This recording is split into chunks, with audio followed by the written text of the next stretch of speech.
What's going on, everyone? It seems that they know more. And by they, I mean the victims who sadly passed away. Here's a couple of them. You can see Ricky and Clayton. They are the people who would know what happened. Obviously, they are sadly deceased. So who would know more in this case than anybody else? Well, it's two individuals. You see the individual on the right? Well, that's Alex. Alex was the fifth person that was there, Alex Lee. He was there, and I got his Facebook page, which is public. But this individual, Jordan Willis, who was with Alex along with the three victims. You see, I kind of want to look at this case differently today in a way where a man that was with his lawyer switched up the story multiple times to try to appease and to make it sound like his version is what happened, but we don't truly know what happened. Now, if the man stuck to his story and his statement, then many people will go by that specific statement. But it didn't seem to be that way.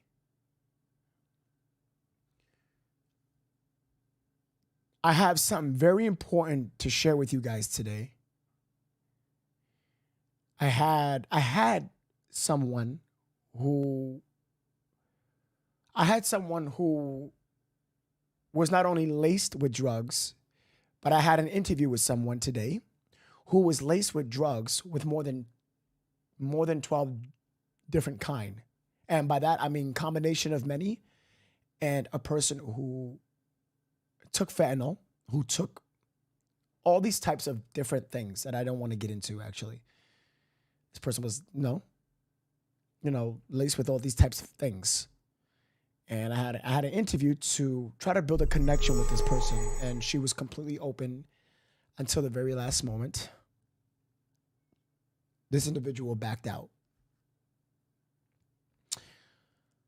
So sad to say, but that's okay. I respect this person's privacy, and I want to. It's pretty tough. I'm trying to bring as much people to this podcast so we can try to really understand this. It's not like I can get a podcast interview with this guy, huh? Definitely won't talk to no one. So I have probably one of the best interviews I'm going to have on this case. And that is coming Monday. And you do not want to miss this. And I hope you guys don't miss this. You guys know, obviously, one of the victims, Ricky here. Well, Ricky here is co-parenting with an individual.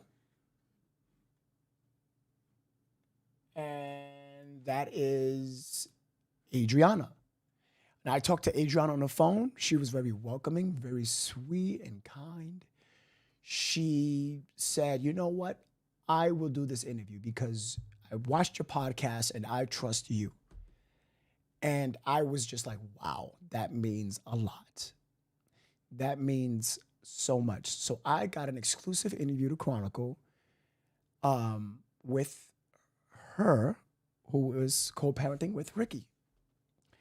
And I am so blessed and I'm happy. So I hope you guys will sit back and enjoy on Monday the interview that I'm going to have. And I'm going to probably have a second interview that day live. So we're going to see how it goes. So tune in today, right now, as we just started this podcast, and Monday. So do me a big favor. We have a big day today. Hit that like, hit that share, and tag one person on Facebook for me. And I would really appreciate that. Over at YouTube, my beautiful YouTube people. I see you guys very much. Do me a big, big, big favor. Hit that like and hit that share. But most importantly, if you're new, hit that subscriber button. That means a lot. We're going to get involved. We have a big, big, big day today. And let's get involved. Let's start with some videos, an article, a very important article, actually. This one is very important. So let's get involved. Let's get into it. All right, let me just quickly bring in former FBI agent, News Nation Law and Justice superhero, Jennifer Coffindaffer. 8 weeks. Why? for this autopsy. Why? Well, it is being sent out of state, Chris, which is adding a little bit of time frame, but we're talking about the toxicology here. That autopsy, I can assure you, authorities know, at least preliminarily, that cause of death. And I would even say the lead detective was probably in there with the ME as it was being performed. I know I was in there on my investigations when they were being But what is it? performed. Wait, hold on, Jen. What does that mean in terms of, I get it, if there's blunt force trauma, if there's a hole in the head, if there's stab wounds, ligature marks, but I'm saying, do you know right away if it involved somebody having a substance or whatever the other opportunity? That's a good question. You're going to know to a degree because they're going to perform some toxicology preliminarily. The full screen is going to be sent off. And the other thing they're going to be able to tell are determinations about hypothermia. You know, did they really die of hypothermia or were they deceased and then freezing was a contributing factor? Except the cops said that they didn't see proof of dragging them out there, right? Which would be the... Oh, I never heard of that. This is why we watch these videos. This is why I gather as much information as I can from different news stations, because everyone has a little bit of more detail than the other one. You see, that's a a lot of people were saying that he was dragged. He was dragged. They were dragged. They were drugged inside. Something happened inside. Look at that. I'm going to replay that part. Listen again. Thank you for the likes and shares, guys. Everybody's hitting that share button. Thank you. Freezing was a contributing factor. Except the cops said that they didn't see proof of dragging them out there. Really? Right, which would be the scenario. And also, if the guy's Jordan Willis's lawyer is to be believed, they're not looking at him. Now, that can always change, but that they've said no foul play. What's your take on that? Well, my take is they mean foul play, meaning not strangled, not shot, etc., not stabbed. But I think they probably went outside and possibly smoked something. That something was possibly laced with what actually killed them. Yes. Whether it was knowingly or not, then they died, and hypothermia is going to be a contributing factor. Hey, thank you for watching. That's exactly what we said, and that's exactly what we believed in. And the first theory, we believe that that's the case, that they were induced with something. Excuse me, hold on. So yes, that's what was our first thought, was that it could have been a contributing factor, but it was not the main reason. It wasn't just, oh, they froze to death. We didn't accept that. Absolutely not. Excuse me, I'm sorry, guys. Thank you for all the bless yous. Oh, wow, you guys are so kind. That was like over 20 bless yous. Thank you. So we know that something, even Jennifer Coffin-Doffrin said it. To be believed. Even she said it. They're not looking at him. Now, that can always change, but that they've said no foul play. What's your take on that? Well, my take is they mean foul play, meaning not strangled, not shot, etc., not stabbed. But I think they probably went outside and possibly smoked something. That something was possibly laced with what actually killed them. Whether Now, do you believe this theory in the comments? Let me know. Heather Miller Stevenson with the 1,000. Heather, thank you for the big 1,000. Thank you so much. California representing Chronicles. I appreciate that. Heather, oh my gosh, thank you so much. Yes, okay, I'm looking at the comments right now. Mary Bell with the 100 stars says, thank you for coming on. I'm proud of you. I'm a member on YouTube. Mary Bell, where are you on YouTube? Say hi. Heather, I see you guys. This video I'm gonna keep this video. This video was actually very important. Guys, so what I'm doing today is I'm kind of working down these videos. I'm going from the beginning, from the video that was released overnight. So, you know, as I end the podcast, they release videos throughout the night, by the way, middle of the night, early, after. So I'm going in this timeline, and I want to keep this timeline. And I didn't forget, I told you guys we're going to establish a timeline. We're going to establish a timeline because we can't really get a good, solid timeline. As I'm still gathering this data, these facts, these statements, I'm trying to put them in, but it's really hard because of someone that is changing their story. It's really difficult when I have someone that keeps changing their story and I can't fix the timeline.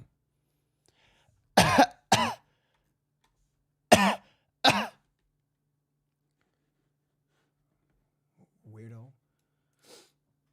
Remember, guys, this interview is Monday, excuse me. Get ready for the interview exclusive here on Chronicle tomorrow. But this interview is going to be more better. I spoke to Ricky's, Adriana, excuse me. That's Ricky's co-parenting. I can't get the name correct. I'm so terrible. Excuse me. This is the parents of Reagan. There we go. And I spoke to Adriana, who was co-parenting with Ricky, and she said that I told her if she can give me everything as best as possible. Now, the time I'm going to do this is going to be a little more early because I know people are, I don't want to be too late. I don't want to be too early. So this interview, get ready. Get ready. All right, guys. So let's jump into these videos. I don't want to waste any more time, okay? So I'm working down the day. This day is when? This was 2 days ago. I'm going to keep this over here. All right, let's go. City home, and their cause of death still remains a mystery this morning. Oh, by the way, guys, so FYI, just to let you guys know, it is January 27th. This happened on January 7th, so that's 20 days from now. It'll be 21 in 1 hour, meaning that we are at minimum 2 weeks away, at max 6 weeks away from the toxicology report. Get ready, guys, all right? Police say Ricky Johnson, David Harrington, and Clayton McGeene were found dead on January 9th, but we're still awaiting the autopsy and toxicology reports that are expected to reveal how those men died. Joining me now is Dr. Priya Banerjee, board-certified forensic pathologist. Doctor, thanks for being with us. Oh my gosh, this is perfect. We're getting the right people, the right interviews. I'm loving this. I'm loving this. Yes, YouTube, hit that like button. This is what I'm talking about. This is why I like when things work together, Ronnie, thank you first for the whole 145 stars. Ronnie, you rock, brother. Brandy with the 145 stars as well. Thank you. Precious with the Carmelo with the 100 stars. Thank you. Let's do this. Talked to friends. We've talked to family members of these three men, but we have yet to speak to a doctor. So I'm curious, for starters, if this case came across your desk, what clues would you look for first to determine what happened to these men? What have been your biggest questions? Yeah, my condolences to the families Absolutely. First. It's a tragic way to lose your loved ones. They were enjoying themselves like most of us during football season. So I think it's perplexing when there's 3 adult men that all die in one instance, if you will. And I think, anytime you approach a case where 3, healthy, otherwise functional people suddenly pass, you have to first of all rule out foul play. As far as I'm aware, the information that was released does say that there's no suspicion of foul play, which I think, from a medical perspective, it means that the autopsy didn't find any big injuries that caused their death. That makes sense. They already have autopsy results. That there's no Everybody. suspicion of foul. That makes perfect sense. This is the second person that said that. Former FBI Jennifer Coffendorfer said this. She said this. She said, hey, foul play only means that there was nothing there that was found at the moment. So there could potentially be there's a chance that we can actually find something. And I'm not speaking out of excitement because it's exciting, but I'm excited because I actually want to find the cause root of these poor victims. Now this is good news to find out what are the cause of this death. Because guys, we only have one thing to actually rely on to find out how these poor victims died. Clayton, David, and Ricky, may they rest in peace, is because we only waiting for toxicology. Because there was nothing that was visibly seen that we know of. You get what I'm saying? Now, there could be potentially something else. I'm trying to broaden our spectrum of what could be possibly the cause of these deaths, you know? We must remember that, guys, this is a case that it's still new. These poor victims sadly passed away, and we have no idea. They just all dropped dead in the same area. This is madness, and nobody, even the people that are alive, can tell us exactly what happened. Not Alex Lee himself, not Jordan Willis himself. Beautiful Jeanette with the 1,000 beans. Jesus, Jeanette. Why is everyone sending these stars? What's happening? Facebook, what's going on? What am I missing here? Did something happen in the chat? Thank you guys so much. Just showing some love. Proud of you. You are deserving. I hope you ate food.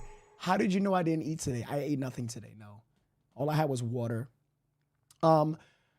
Jeanette, thank you. Carmelo with 100 stars. Thank you guys. You guys are so kind. What's going on today, guys? Is that my birthday already passed? I got your comment. Hold on. Trixie said, Tricky Trixie said, 3 don't OD and died at the same time. Well said, exactly. It don't just happen at the same time. Now, there is something else that could be potentially at play. I'm so glad we watched that interview. I'm going to try to get that full interview with Jennifer Coffendorfer. Because I want to really shed some light more on this. There's something more here. Brandy with the 700 stars. Brandy, thank you. Oh, it was a star party. Oh, that makes sense. If you're new here on Facebook, hit the follow button. I would appreciate that. Thank you guys. Precious Carmelo, thank you again. You guys are crazy today. Thank you guys. I'll play. Yep. Which I think, from a medical perspective, it means that the autopsy didn't find any big injuries that caused their death. We always so look you for think anything they already hidden. have autopsy results? The public just hasn't been made aware of it? So I think they're partial autopsy results that are, or prelim, I should say, that are available. So the no foul play really says that no significant injuries caused their death. That you can tell at autopsy right away, the day of autopsy. We check their head, neck, their entire body to make sure no one did anything to them. Then it becomes a question of things we can't see directly, and we need. Okay, so let's read this real quick. This is very important. Known facts of the case. Victims went to Jordan Willis's house on January 7th. Victims' bodies were found outside on January 9th.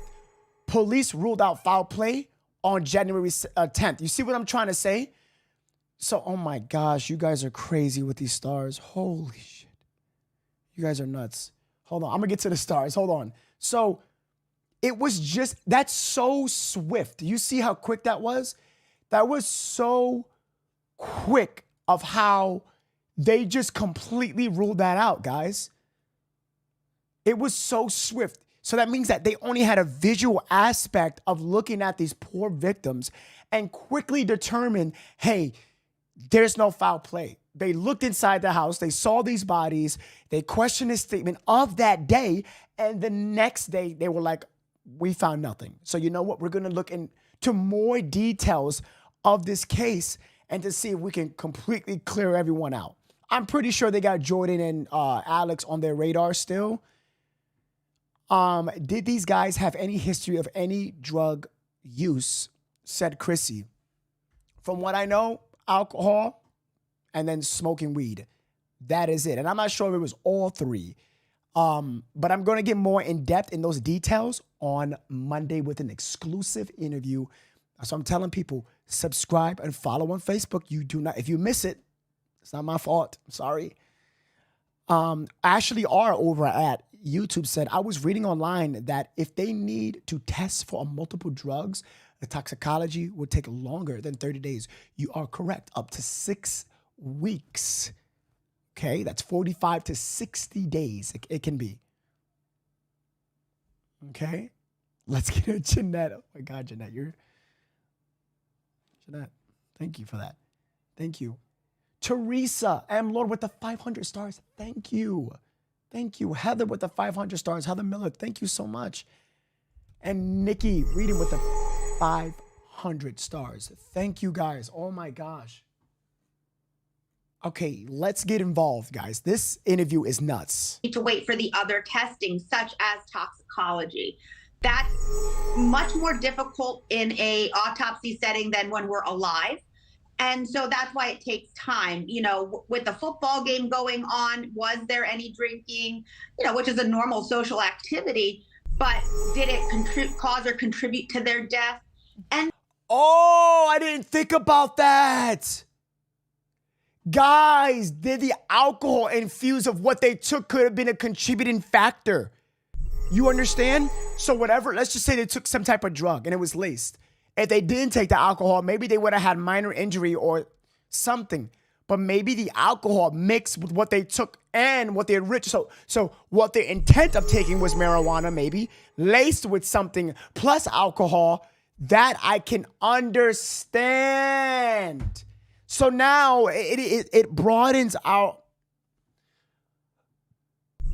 Oh my gosh, this is making so much. Okay, we're understanding. Jeanette with the 100 stars. Jeanette, I'm gonna kick you. Thank you. So YouTube. Oh my God. Oh my God. Elizabeth.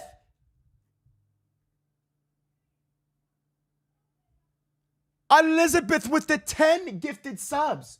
All the people, welcome. You have all the people she just gifted. You have 1 month free of the Chronicle Club gift. Congratulations on your perks. By Elizabeth. Where's Elizabeth? Oh my God. Almost everybody is green on YouTube. Almost everybody's green. Guys, if you gifted a membership, say thank you to Elizabeth. That would mean a lot. Yeah, but okay, so Tricky said, yeah, but it affects people differently. So here's how I think about it, Tricky. I'm thinking about they took so much of whatever was there, or maybe drugged or poison, that it was enough to kill all of them in a way where it was just enough. You understand what I'm saying? So it must have been, so the person who was least body fat or lower BMI, they must have had a heavy induced versus someone that was 250 pounds, which it was just enough. Do you understand? Now this is making a lot of sense now. This is interesting.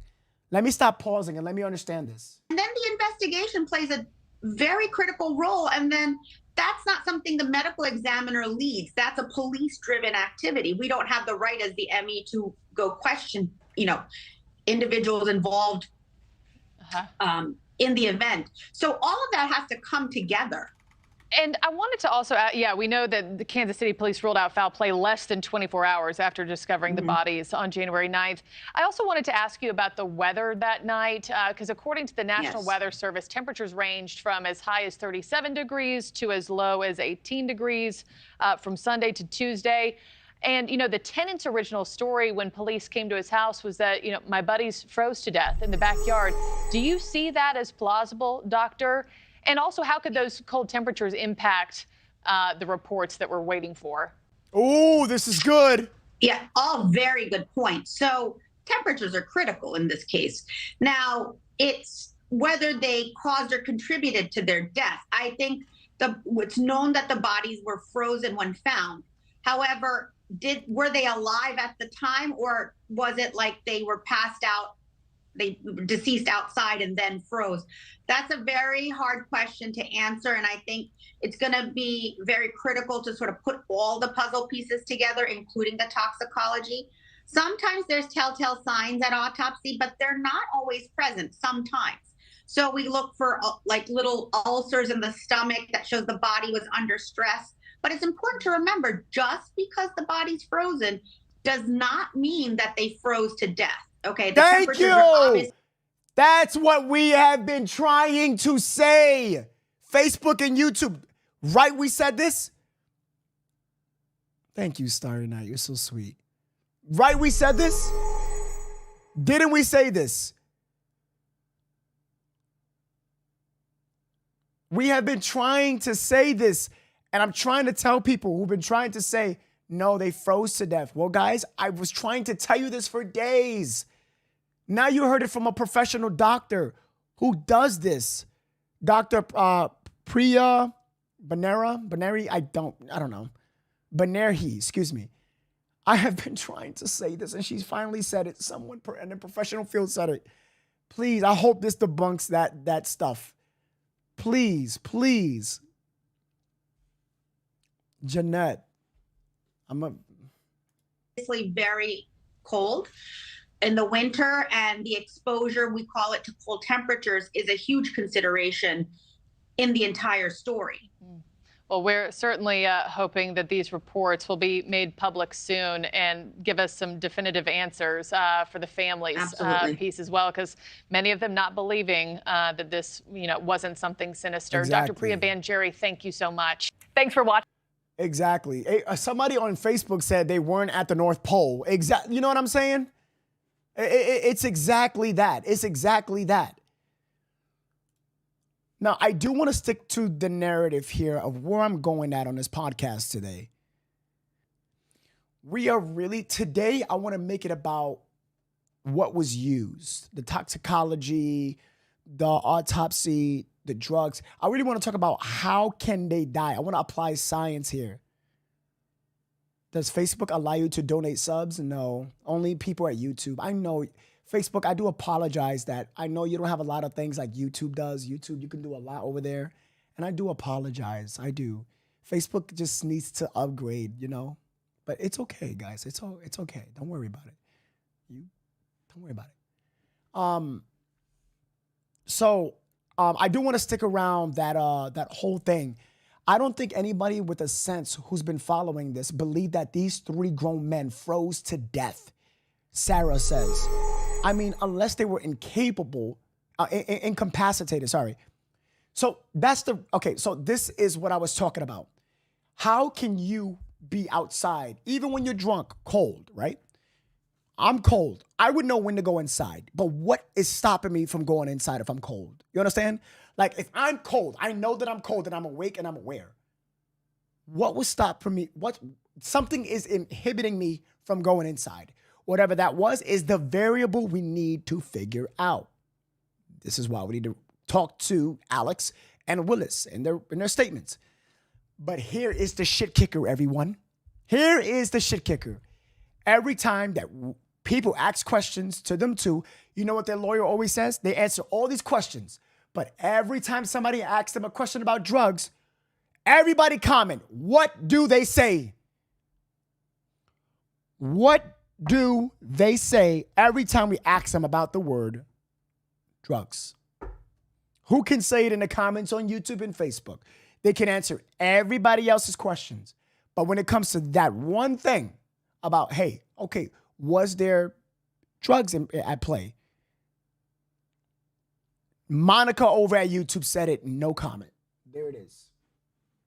JoJo Coloring Nook said it, no comment. I can't think of anywhere, in any way, why would you, and everything else you answer, but why when it comes to, why? No comment, no comment. Why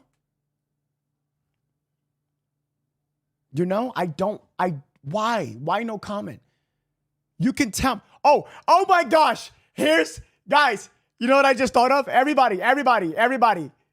You know what I just thought of? They say this. Oh, yeah, 3 grown men drinking. Oh, so you did drink? Oh, okay. That's good to know. Did you take drugs? No comment. Wait, you drunk alcohol? Yes, yeah. Guys having friends, hanging around. Did you take drugs there? No comment. How the hell can you answer everything that involves around that whole thing, but when it comes to the drugs, it is no comment? If the toxicology comes out a different answer, are you going to change your answers? Because that seems kind of weird. We want a straightforward, real answer because stories are changing. That's what I'm afraid of. No comment. So what if the toxicology says negative of anything? You're going to change your answer? You're not going to say drugs at all? Why? Something's weird. These dads are demanding answers in the mysterious deaths of their... Hold on real quick. The gift the gift and the curse. Thank you so much. I love that name. With the 1999, she says, thank you again, Elizabeth. I see you, girl. Thank you for the super chat. The gift that keeps on giving is your name. I appreciate you. Their sons, the 3 Kansas City Chiefs football fans who were found in the backyard of a friend's home after a football watch party. What is your theory? My theory is that they got poisoned. Poison. Now we're getting different theories from different family members. Now, poison, how, depending on the poison, guys, let me ask everyone a question. There's some things, guys, that I, even in the host of this podcast, I don't know everything. Yes, I study and do a lot, but this I don't know.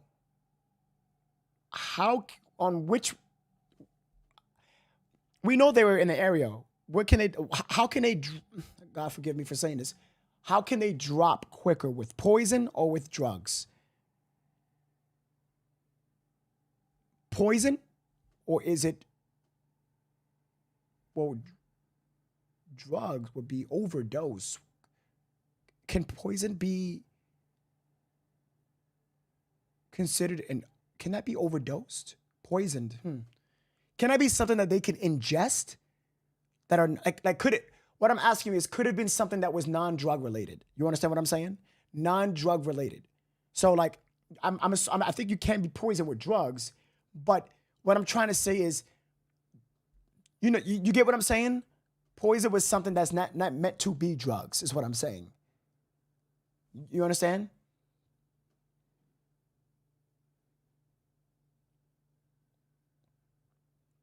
Depends on what drug or poison. That's correct. But in your theory, this is all speculation allegedly. Disclaimer is in the comments. It's all of like, what can it be? So what did they take in their mouth?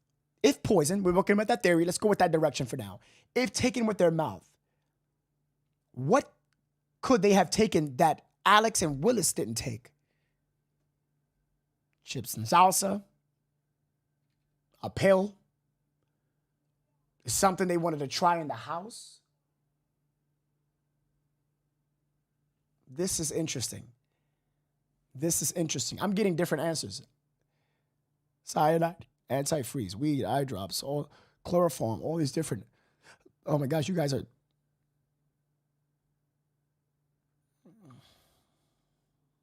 Now again, guys, I must state this as the podcast keeps going. Me, Nove, hosting Chronicle, I am not saying that Willis or Alex is responsible for this. I have to say this. I am not saying that they are. I'm not saying that they did this. I'm just saying that this doesn't make sense, and I have to understand why. Off the cameras, I have my own personal opinion, which I am not going to discuss on here. But what I will say, you guys can do that. Unfortunately, sadness for me, I cannot say that. In my own very opinion, I can create theories, but my theory here's what I believe. And let me tell you, here's what I can say. I am not too sure if Jordan Willis intentionally did this. I cannot sit here and say that he did this. Is it possible that Jordan didn't do this, guys? And this may be like in a case of he didn't do this, but he knows more than what we know.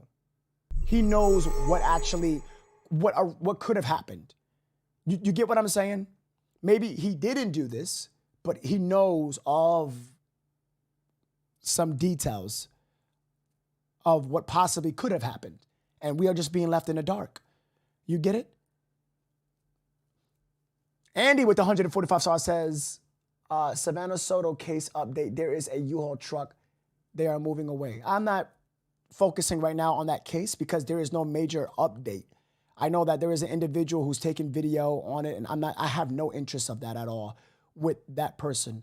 If I do have a person that want to take video from the Savannah update, I will call Craig. Craig has been doing an amazing job. Craig is really my focus right now, and I don't want to focus. Craig is my focus on that case if I need anything up to date. Shout out to Craig in the chat. But as of now, Savannah Soto, there's no really like an update. I didn't want to share the funeral pictures of the baby or none of that because I want the family to have some time for themselves. If there's like a major update on that case, I will definitely like break the news, no problem. But going back to this case, I want to focus on this right now because this is unsolved, you know? So going back to Jordan Willis, I cannot say dies legally. Even there's nothing that I could remember. I mean, that I could know that he could. Does he have? It's just that what's fishy to me is that the headphones, the fan, the hear nobody, fell asleep for 2 days, text messages. That. I understand one odd thing, but two odd things, but 3, 4, 5 changing stories. This, that, 8. There's so many things that I'm like, Willis, dude. Willis, it's not making sense to me. Although I can't say that like you're responsible. I can't say that. But do I believe that you know a little more? Possibly, man. Possibly. Just please. Not for the public, but for the families. I mean, these people left kids behind, brother. If you know any more and the real information, the real truth, just say it. Or Alex or anybody, please. And then they were drug out of the house. You believe they were poisoned and dragged out of the house? Dragged out of the house, yep. And put in the backyard. And you can't tell me he didn't know those cries were back there in the backyard. The football watch party was held at Jordan Willis's house. He's a PhD research scientist. His lawyer says he fell asleep on the couch after his buddies left and didn't realize they were all dead in his backyard until 2 days later. The question of whether the men were doing drugs continues to bubble. Even if there was some type of drug involved, how did they get it? Who gave it to them? Who made it? We also spoke to the father of 37-year-old David Harrington, who says he feels left in the dark. What have the investigators told you about what happened that day or those days? Nothing at all. I think a lot of people know more than they're saying. Police say they do not suspect foul play. Do you think they're wrong? Absolutely. I want to go back to this part. Listen to this part. Yard until 2 days later. The question of whether the men were doing drugs continues to bubble. Even if there was some type of drug involved, how did they get it? How did they get the drugs? Was it one of the poor victims? Was it one of them that probably got it? That's exactly what I'm doing that interview. I'm telling you, this is exactly why. And I want to speak to the rest of the family as best as I can. So guys, I could spread the truth here. This is why I'm so blessed to have this platform. There are so many misleading guys. I can't say this person. Damn, I want to say this person. Person went on something and it was it was fake news about something. And then everybody was saying it. And I'm like, this is why we need to go to the direct source. This is why I do this. This is why I contact these families. This is why I'm so blessed that Adriana's going to do this interview with me. I'm so blessed. And I thank her from the bottom of my heart. Who provided these drugs? Who? Do you think in the comments? I'm not going to put no poll or nothing of that. We don't need a poll. Let's answer in the chat. I'll see it. We all could comment. Did someone give these victims drugs? You decide in the comments. You decide in the comments. Mary Bellman with the $4.99 super chat. She says, can Willis be guilty by association? Meaning he knows what happened, even though he maybe did not do it. Am I reading that right? Sorry, my computer's like, yeah, he maybe did not do it. Okay. So lying on your statement of something that didn't happen, they would have to find evidence of that. And if he lied on the statement and found evidence that he lied, then yes, he can definitely be in trouble. Juan, that was a good super chat, by the way, Mary Bellman. Very good super chat. This is why I tell people super chats help so much. Juan with the $4.99. Juan said, best podcast ever. Love being a member. Juan, you're amazing, bro. Thank you, Ron. Juan, sorry. I put you, Juan, thank you, Juan. I appreciate you, man. Thank you, man. And you guys are the best viewers I ever had. I love you guys. Who gave it? Let's move on to the next video. All right, now, guys, we are watching current videos as of today release. Shout out to everybody in the chat watching, every single person watching. Thank you guys so much. So much. Whoa, am I missing something? Wait, who became a member? What if Alex helped him carry him out and then that's the drag marks? So far, the police said there's no signs of drag marks. Nothing at all.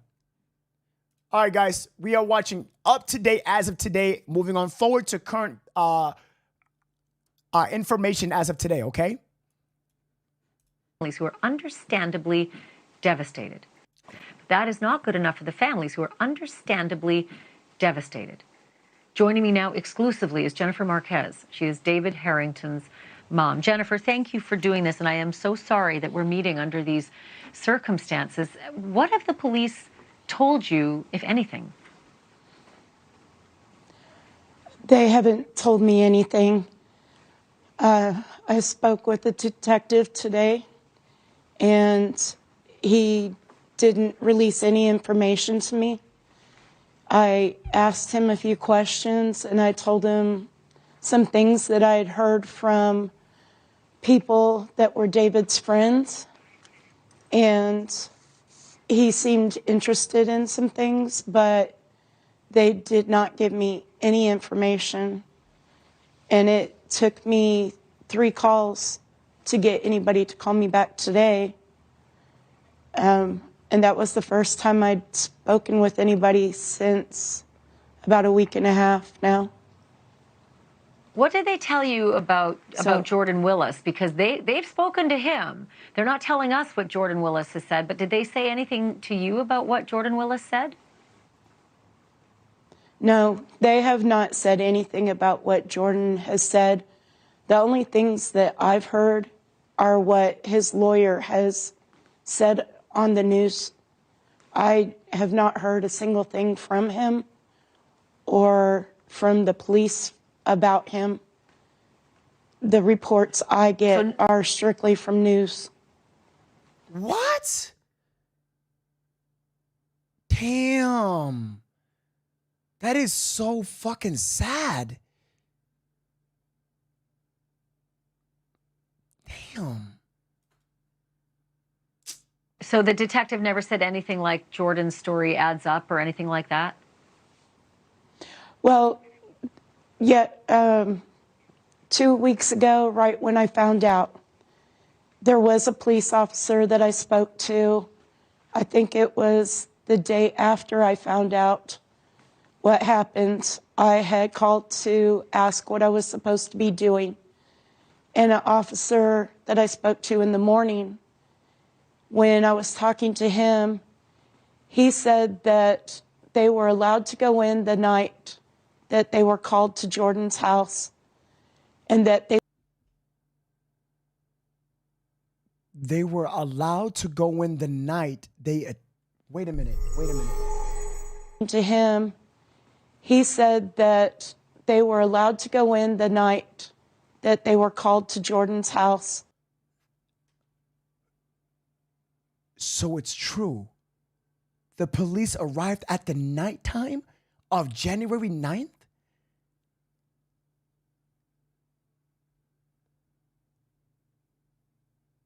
How the fuck, Willis, are you asleep from January 7th to January 9th night?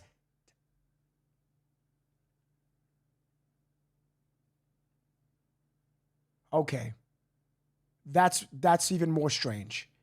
That is even more strange. That doesn't make any sense. January 9th in the nighttime? Nah, we're going to come back to that. Everybody, we're coming back. We're coming back to that. And that they looked around and that they took Jordan in and they talked to him and that his story added up. And he hesitated for a minute and said, I'm not really allowed to go into very much, but when it's all released, it's going to make sense. And I thought, how could that make sense? It's only, in my perspective, it was only 2 days after I found out, or a day after I found out. So only a couple days makes me after wonder, they saw my son. They seem to think that something might make sense, which makes me wonder they maybe spotted something when they were in the home that night. Did the detective who talked to you tell you anything about what he saw inside the home? Like what was on the coffee table? Was there any drug paraphernalia? Anything that made him jump to that whole idea that it will make sense? No, he didn't say anything, and it didn't sit well with me what he said, so I called back and talked to, at that time, the main detective that I had been told to talk to, and she somewhat corrected what he said. She said that they were still investigating everything, nothing was determined, that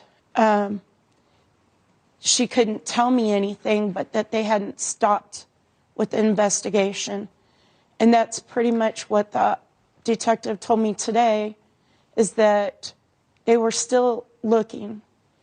And with some of the things that I told him that I'd heard, he seemed a little interested that there were things that he had not heard.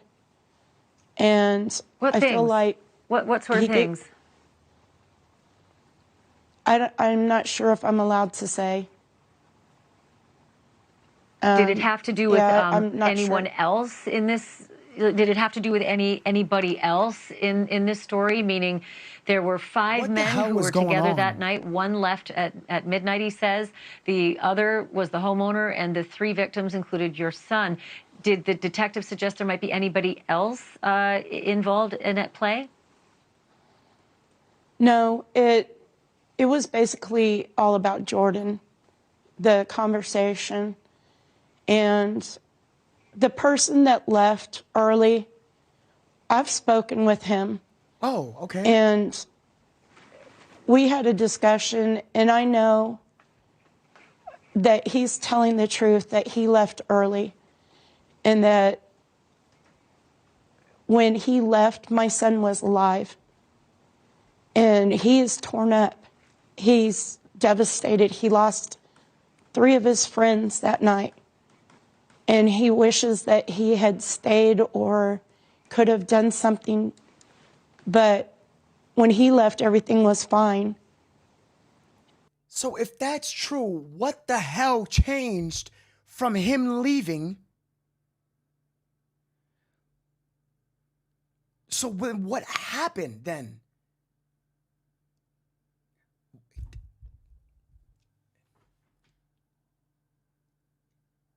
I can't clear him. Not just yet. I'm sorry. In my opinion, I can't. I'm not saying that Alex did this. I'm not saying that. He probably is very innocent. Yes. But I'm saying, like, I can't just say that. Like, okay, if I was there and I had drugs and I gave it to them and then we all took it, or they took it, and then I left. And then that's when it started happening. It takes time. You know? I'm not saying that Alex did it or Jordan did this. I'm not saying either or did this. But I'm not clearing anybody. I'm not going to clear Willis. In my opinion, I can't just clear Willis. I can't just clear Alex. And the mother's saying that I talked to him and I don't believe he did it. And I hear you, Mama.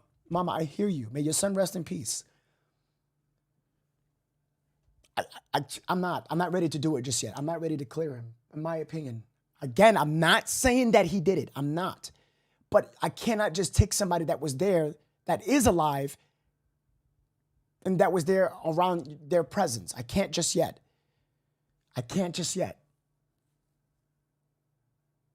This interview is so very important, and you can hear the pain in her voice, and it's scary. But what strikes me the most out of this is that the detectives won't tell her something, but she knows one thing.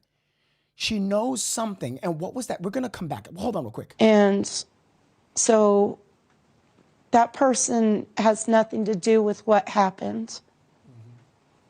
It's between Jordan and my son and the two others, Clayton and Ricky. Thank you for watching. This interview is important, guys. I need to go back to that part when she said, hold on. Listen, listen. I want to listen to the question of what Ashley is asking her. Another thing, Laura, thank you for becoming a Chronicle member. Welcome to the Chronicle Club. We welcome you. Welcome to the family, Laura. 2,500 people watching on YouTube, and only 500 likes. Can we get to 1,000 likes, people? Just hit the like button for me. That would mean so much to me over at YouTube. Thank you, and I appreciate you. If you're brand new, hit the subscribe button. Trust me, you'll like this podcast. We get the facts, we get the truth, and everything you need. We all work together. You have freedom of speech also in this podcast. Say what you want. Don't worry about it. Just be respectful, so I ask. Facebook, only 50 likes. Only 50 shares and 400 people watching. We just need 50 more shares, Facebook. That would mean a lot to me as well. Thank you guys so much.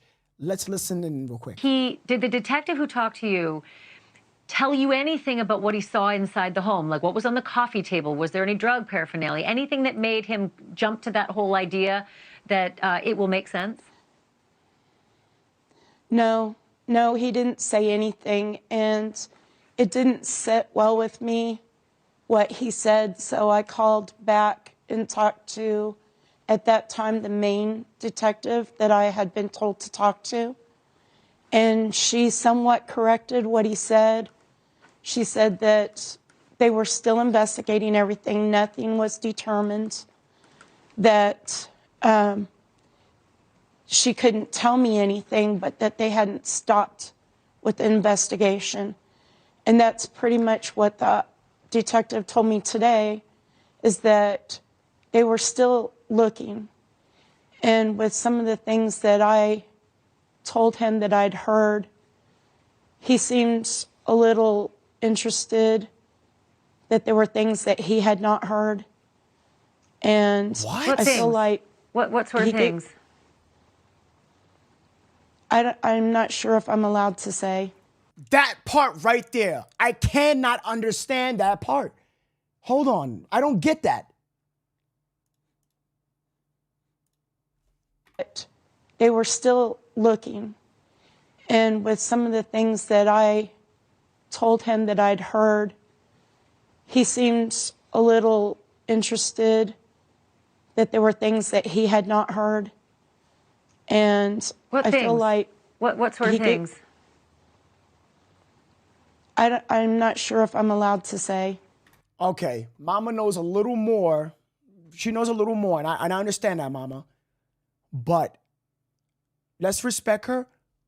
Police absolutely knows more than what we actually knew of.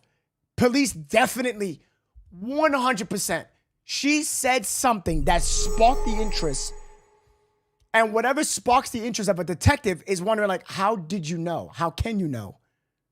How, if it's a rumor and it's, okay, so it's kind of like this podcast. When I hear rumors, someone said in the comments, they really believe, actually it's in my DMs, somebody really believes it was aliens. And I'm like, every theory is welcome. I don't judge you. You can even say a god from another planet named Zubok IV came to Earth and then they did some crazy stuff. And I'll be like, oh, okay, I respect your opinion, but I don't believe, my opinion, I don't believe it.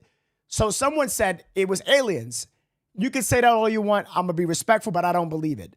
When it comes to theories, something was said to her that sparked the detective in that, whatever theory that was, that detective is saying, because whatever she said correlated to what that detective found either in the house or in the backyard, or the detective is saying, how can she know that? How did she know that? They know something, and guys, any day now, any day. Because if what she's saying, listen to what she said. This is why I tell people, listen for word.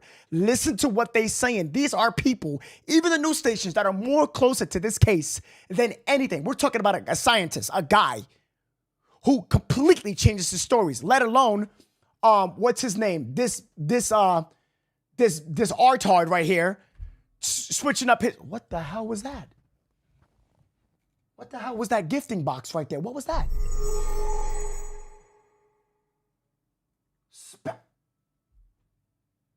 Can we say thank? Oh my God! Almost the whole chat is almost green. Everybody's becoming a Chronicle member. Courtney, Cookie, Amber, Natasha. Thank you for Sparrow. Let's say thank you, Sparrow. Why are you so nice? Thank you. Can we also welcome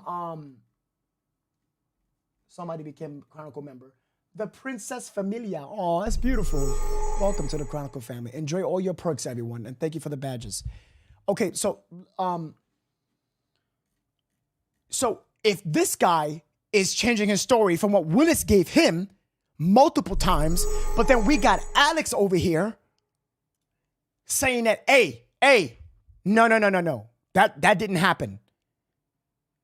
Remember the podcast that I said that, and the lawyer said to Willis said to the lawyer, he left that out.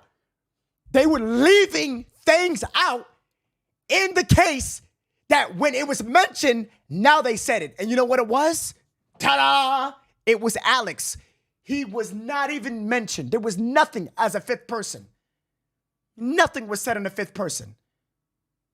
I can't find you on YouTube. It's in the description box on Facebook. It's in the description of the video. You'll see it. So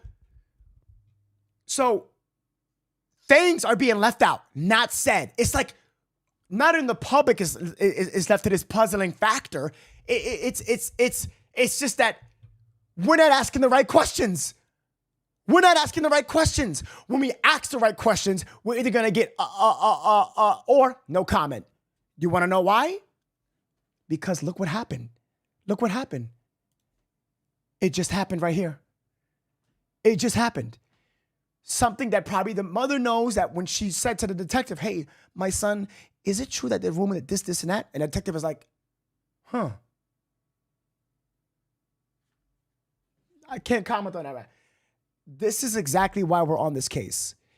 Because this shit is a string of not only black holes, but puzzles. Something is, it's like this big piece of the puzzle, really big one big one, that they know that we don't know. Let's continue.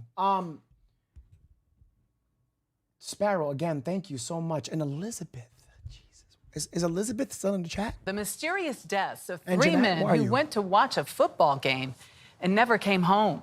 Ricky Johnson, Clayton McGeene, and David Harrington were found dead outside a friend's home in Kansas City on January 9th, 2 days after the men gathered there to watch the Chiefs' regular season finale. Michael George is here with the latest on the case. Good morning, Michael. Michelle, good morning. I spoke with the brother of one of the men, Ricky Johnson. He says all the family wants is answers. How could three friends end up dead, their bodies outside frozen, after going to a football watch party? Now, one thing the family is sure of, they don't buy the story of the man who hosted the party. And that is how it's going to end here in Los Angeles. It was January 7th. The Kansas City Chiefs eked out a close win against the Chargers in balmy Los Angeles. But back in Kansas City, it was in the low 30s, with blizzard conditions in the forecast. Three longtime friends, Ricky Johnson, Clayton McGeene, and David Harrington, watched the game at a friend's house. You see what CBS just did? CBS, what the hell are you doing? CBS, look what they just said. Look at this. Angeles. But back in Kansas City, it was in the low 30s, with blizzard conditions in the forecast. That's fake. That's a lie. CBS, what are you... blizzard conditions. Did you guys hear that? Let me see this. 3 longtime blizzard. So are they trying to go with the frozen method right now? That's what's happening right now, chat. Right? Am I something's wrong here? Are they trying to go with the frozen method? Am I bugging out? Freezing blizzard Stop it. It was 37 and 36 degrees at night, 39 at high. There was no blizzard. It was light snow. And then it stopped. It stopped within that day. And then it went on the next day at night. What the fuck, CBS? Get your shit together. Friends Ricky Johnson, Clayton McGeene, and David Harrington watched the game at a friend's house.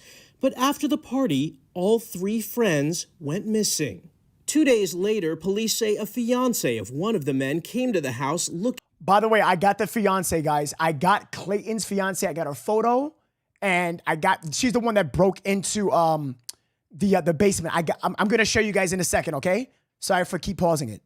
Looking for answers and found a body in the backyard. Officers discovered 2 more. The cause of death is still unknown, but investigators say there were no obvious signs of foul play. We deserve answers. Jonathan Price is the brother of Ricky Johnson. What do you think happened that night? The only thing I know for a fact is I don't accept that my brother just froze to death. There has to be something else involved. Do you really think he froze to death? Blizzard conditions. Somebody on YouTube said this. Brad said, "You're playing old crap." Brad, here you go, Brad. So you can make sure you put your glasses on, Brad. You see this? What does that say, Brad?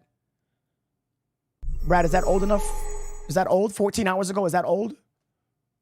No, Brad, I don't.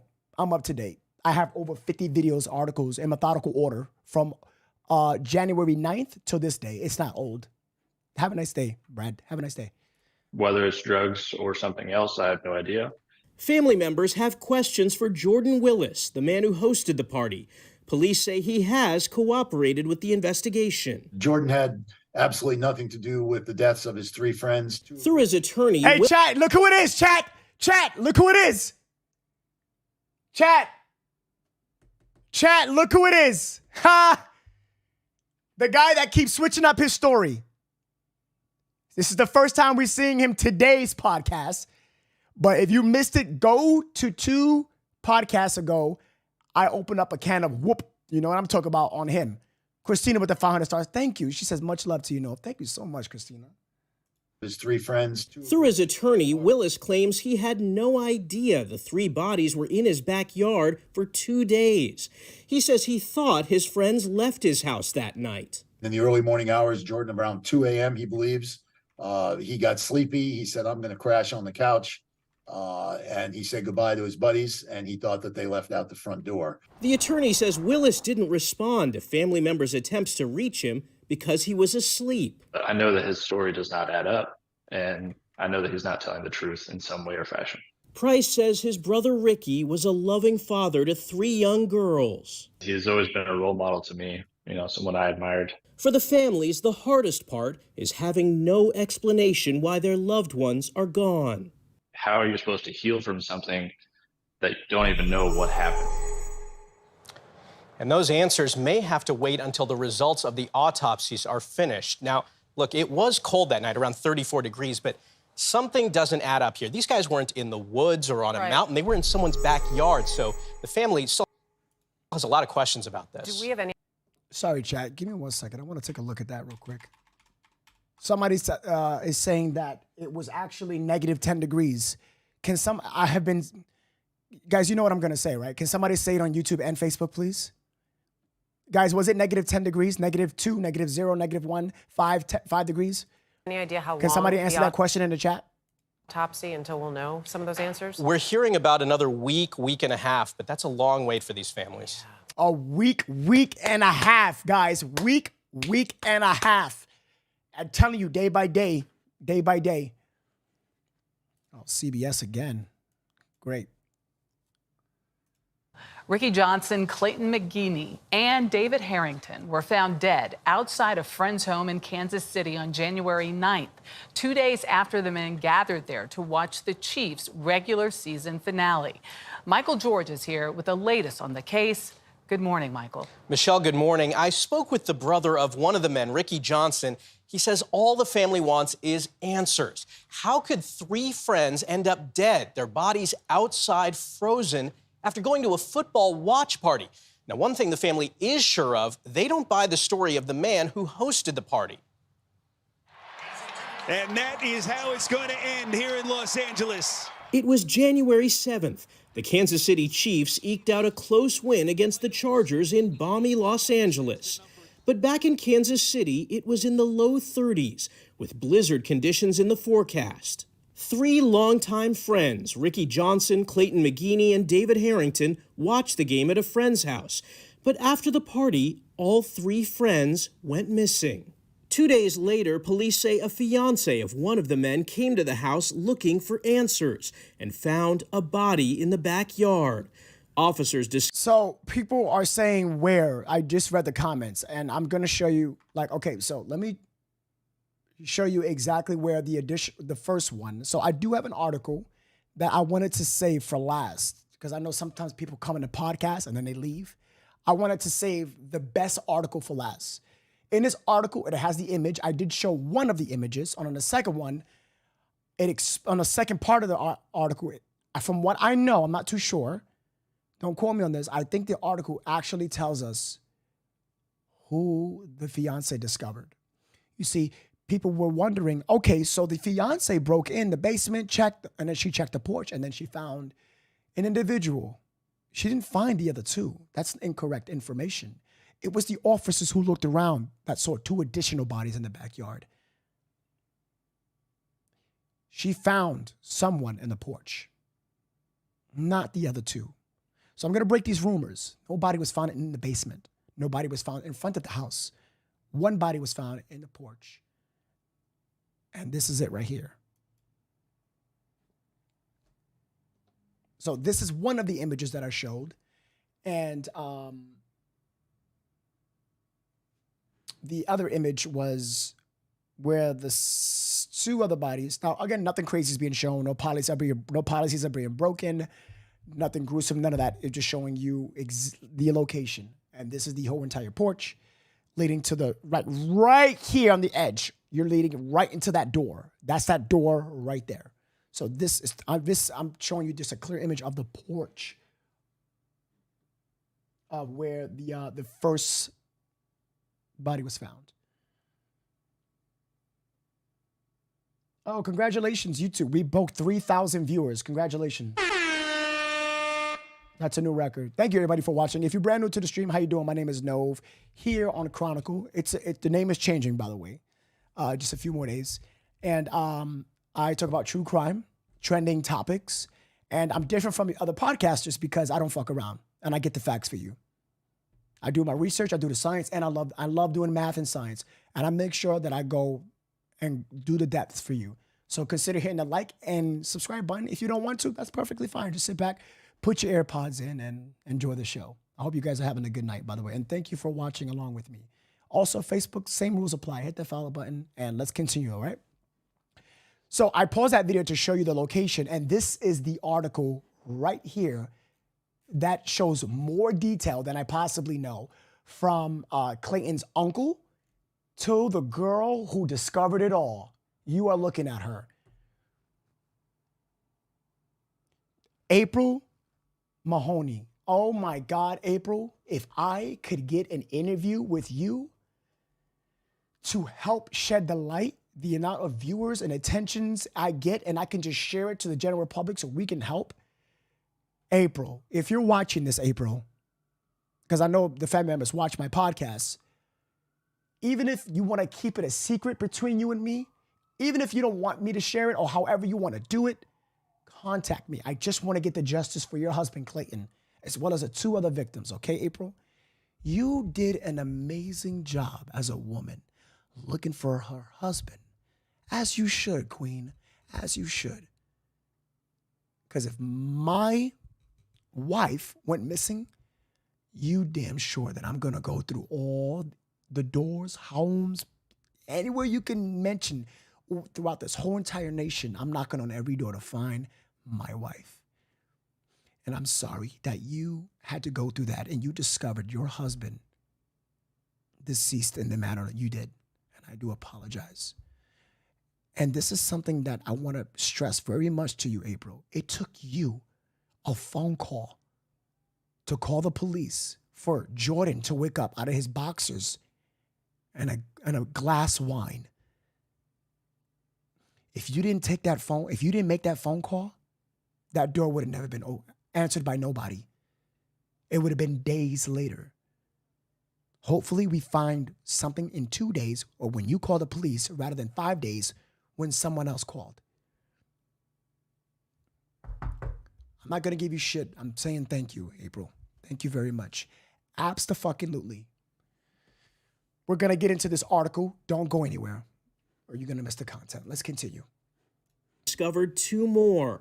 The cause of death is still unknown, but investigators say there were no obvious signs of foul play. We deserve answers. Jonathan Price is the brother of Ricky Johnson. What do you think happened that night? The only thing I know for a fact is I don't accept that my brother just froze to death. There has to be something else involved. Whether it's drugs or something else, I have no idea.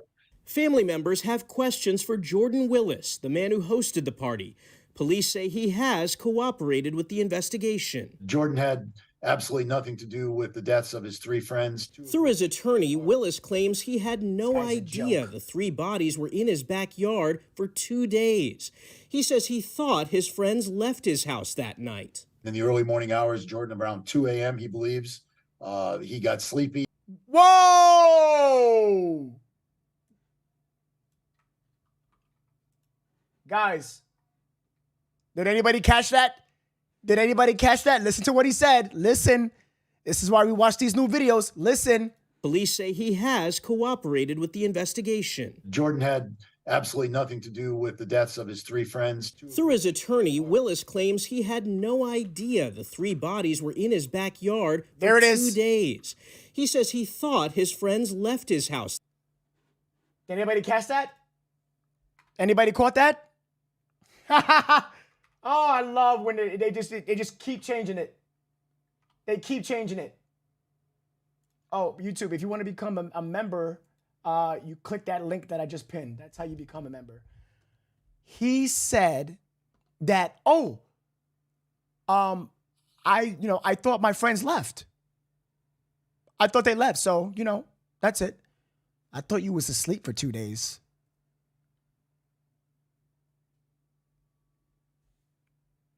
Jordan, I thought you was asleep for 2 days. But you noticed your friends left? Why didn't you call them? Why didn't you call them? Oh, you just didn't. Okay. So you didn't see the bodies in the backyard. Okay. Oh, so you didn't see the cars in the front? Okay. Oh, so you noticed that your friends were missing, but I thought you were sleeping for 2 days. Jordan, I didn't say that. No, Jordan, I didn't. Your lawyer did. No, lawyer Artard here said that. I didn't say that. He said that. He said you had earbuds on and a loud fan. Oh, you wasn't sleeping for 2 days in a row. Oh, so you was awake. So how about those text messages that you that you got? Oh, you received them. Ah, got you. Oh, because we have, okay. Now we know you did receive it. Oh, but you didn't read the text messages. Get the fuck out of my fucking face. Nicolette with the $4.99 super chat says, do we know what he told his employer about not working Mondays and Tuesdays, moving, changing address? Very good comment. So he works at home. That's what he said. I didn't say that. He said this. This guy says it. He works from home. A lot of things are not adding up. See, Willis, this is, Willis, and I'm talking to you directly, even if you're watching this, Willis, is that he's making it difficult for me to believe you. But it's not only him, it's you are making it difficult because whatever you're telling him to say is it's a mix between you both. He knows what to say, and you also telling him what to say. He's making it difficult for us You really are. You're making it difficult for what you're saying. Make it make sense, because the math ain't mathing. Your lying is lying. Like, friends. Through his attorney, Willis claims he had no idea the 3 bodies were in his backyard for 2 days. He says he thought his friends left his house that night. In the early morning hours, Jordan, around 2 a.m., he believes, he got sleepy. He said, I'm going to crash on the couch. And he said goodbye to his buddies, and he thought that they left out the front door. The attorney says Willis didn't respond to family members' attempts to reach him because he was asleep. I know that his story does not add up, and I know that he's not telling the truth in some way or fashion. Price says his brother Ricky was a loving father to 3 young girls. He has always been a role model to me, someone I admired. For the families, the hardest part is having no explanation why their loved ones are gone. How are you supposed to heal from something that you don't even know what happened? And those answers may have to wait until the results of the autopsies are finished. Now, look, it was cold that night, around 34 degrees, but something doesn't add up here. These guys weren't in the woods or on a mountain. They were in someone's backyard, so the family still has a lot of questions about this. Do we have any idea how long the autopsy until we'll know some of those answers? We're hearing about another week on. If you're going to miss it, guys, if you don't know, if you're just tuning in, I have an exclusive interview with one of the victims who sadly deceased, Ricky's, the mother of his child. I actually have an interview with her Monday. Will you be here for that interview? It's going to be a live interview, live. And guess what? If you are a member, I'm going to make a post for you right after this podcast with a post saying to members, do you have questions to ask? Comment your question below. When I make that post, you put your questions in the comments and I will select 10 questions from members. Because I can't go through everybody, 100,000, I can't do that. So if you are a member, if you have a badge or a crown on YouTube and a badge on Facebook, comment your questions you would like for me to ask, and I would do it. Okay? Wait till I make the post, okay? Nicolette, thank you for becoming a member at Chronicle. Welcome to the Chronicle Club. Enjoy all your perks. All right? KD, love that name. Welcome to the Chronicle Club. Enjoy your perks. Welcome to the family. Remember, you have emojis. You have a lot of stuff, a lot of perks. Enjoy it in the chat, okay? Now, the main article. This is what I wanted to get into. This is it. I wanted to get into this article, guys. Please pay attention. Hit the share button, like whatever you can. Hit the subscribe button over at YouTube. If you haven't hit the subscribe button over at YouTube, yeah. If I was you, hit the subscribe button over at YouTube. Trust me on that. Almost 13,000, Heather says. I know, right? Did they pass away at the same time? Well, Sparrow, that's a very good question. You see, this is the spot where it happened, right? I cannot tell you the exact order of how it happened. I can't. I don't know. But like I said, and I said this for 2 podcasts, it's strange how one person is here, but the other 2 people that sadly passed away was somewhere in the backyard. I don't know exactly, but I know where the other person was, and the person was right, what you're looking at, was right in the porch.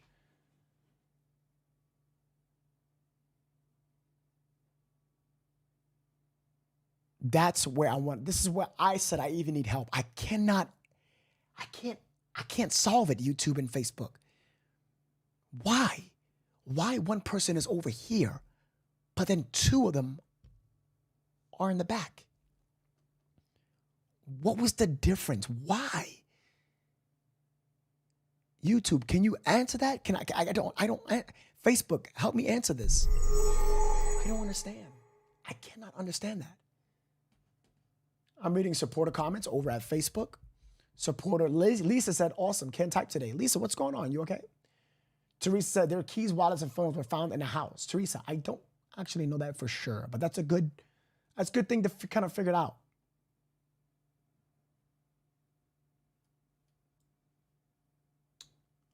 All right, guys, let's do the article.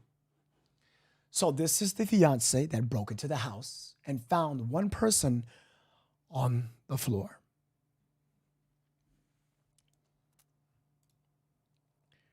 Revealed to the fifth man in the case, 3 Kansas City Chiefs found dead outside the rental home was Alex Weimer Lee. That's the guy. That's the fifth guy. And that is him on the left.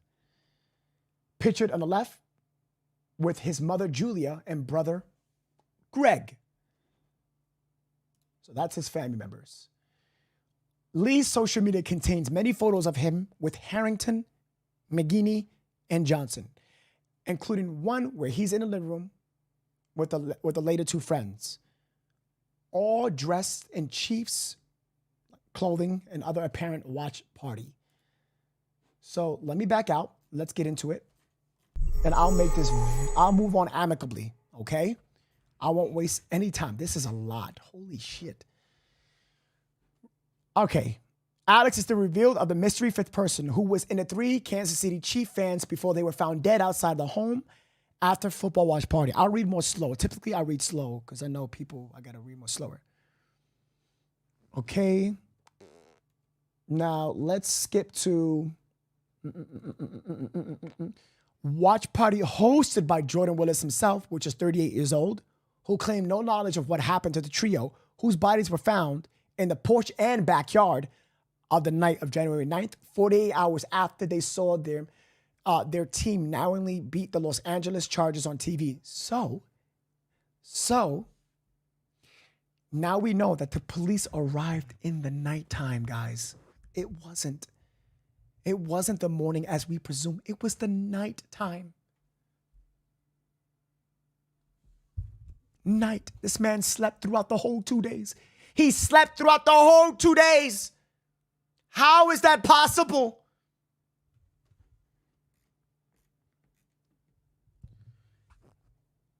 He said he waved them off at 2 a.m. before sleeping on the couch and spending the next 2 days inside the house, not thinking anything of the fact that their cars were still outside. Let me move this. Oh, wow. We are almost at 13,000. Oh, my gosh. 1,000 each day. That's it. You guys are crazy on YouTube. The scientist has now vanished from the 4th bedroom renting home in the Northland district of Kansas City, Missouri, where Clayton, 36, David, 37, and father of 3, Ricky, 38, were discovered around 10 p.m. in the freezing temperatures. They was discovered in the nighttime. Oh my God, bro. This is ridiculous, man. These people, how the hell you don't, Jordan, please, you had day, you did, Jordan, you can't. You did not sleep for those days in a row. Jordan, you didn't. You had to see those cars, Jordan. That's false. That's fake. Jordan, that's not truthful, man. There's no way. There's no way. Chrisier Flores, welcome to the Chronicle Club. Let's welcome Chris Flores. Welcome to the family. He said goodbye, rewind. Yes, he said goodbye to them as he went to bed. Slept on a couch.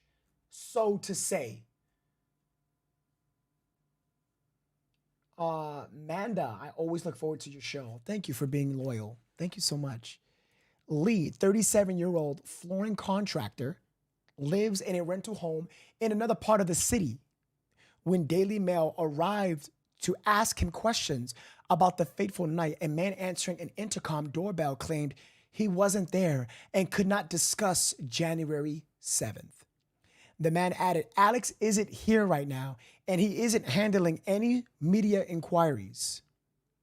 Lee's social media contains many photos of him with Harrington, McGeene, and Johnson, including one where he's in a living room with the later 2, all dressed in Chiefs. Okay, we got that. A fifth man who maintained his close relationships with the victims and Willis from Park Hill High School. He knew them since high school, so to say.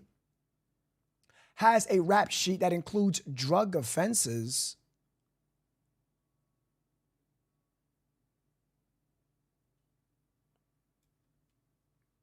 Wait, what? Excuse me?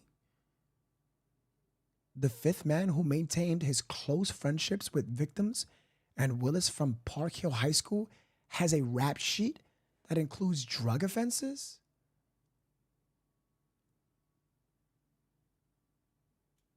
Okay. His criminal record reveals 3 drug incidents in 2005 when he was 19 and lived close to his former high school. He pleaded guilty to 2 charges of unlawful uses of drug paraphernalia and 1 possessing up to 35 grams of marijuana. But that's marijuana, though. Lee was given 20 hours of community service for one of the drugs, paraphernalia. I can't say that. Guys, I have an accent, so please. Paraphernalia charges, excuse me, but failed to complete it. He was then sentenced to 7 days in jail. 7 years later, while living in Aspen, Colorado, he was charged with a felony for tampering with drug evidence after another man was arrested in a nightclub. What? Lee was accused of grabbing 2 bags of ecstasy that were dropped on the venue floor? When accused of dealing, was seized by police. He told officers he swallowed the contents of 1 bag and tried to hide the other.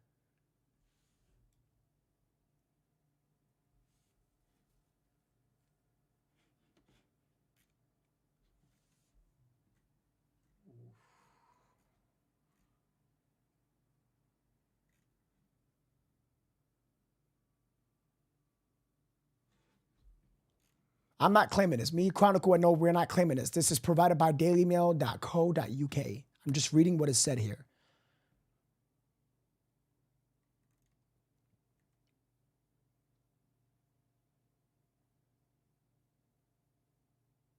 Loved ones of the dead man have raised questions over the lack of reporting of their bodies and the snow that they said not deep enough to cover them. We debunked that. We know that. ABC News, I'm very disappointed in you. Kansas City police insisted the deaths are not being treated as homicides. Lee has a rap sheet that includes drug offenses, said dailymail.co. I'm just reading what is said here, not me.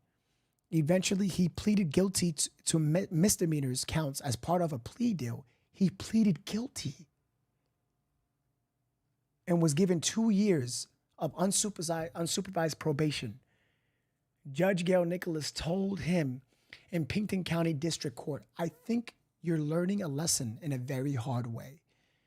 Meanwhile, dailymail.com can also reveal the identity of the heartbroken fiance who raised the alarm at the Willis house after her construction worker partner Clayton failed to come home. April Mahoney, 34, desperately broke into the property in a quiet tree-lined street that Tuesday night after Willis had not responded to the calls and visits from an anxious victim's family members. This is getting crazy. Okay, this article has a lot of detail. What the hell? She was confronted with the horror of finding a man. DailyMail.com knows who to be David Harrington dead on the porch. What the fuck? She called the police and officers discovered her fiance and Johnson.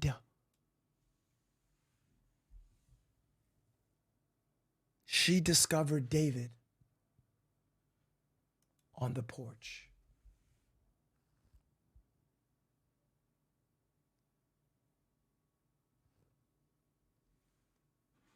It was David. she discovered David on the porch. Fuck.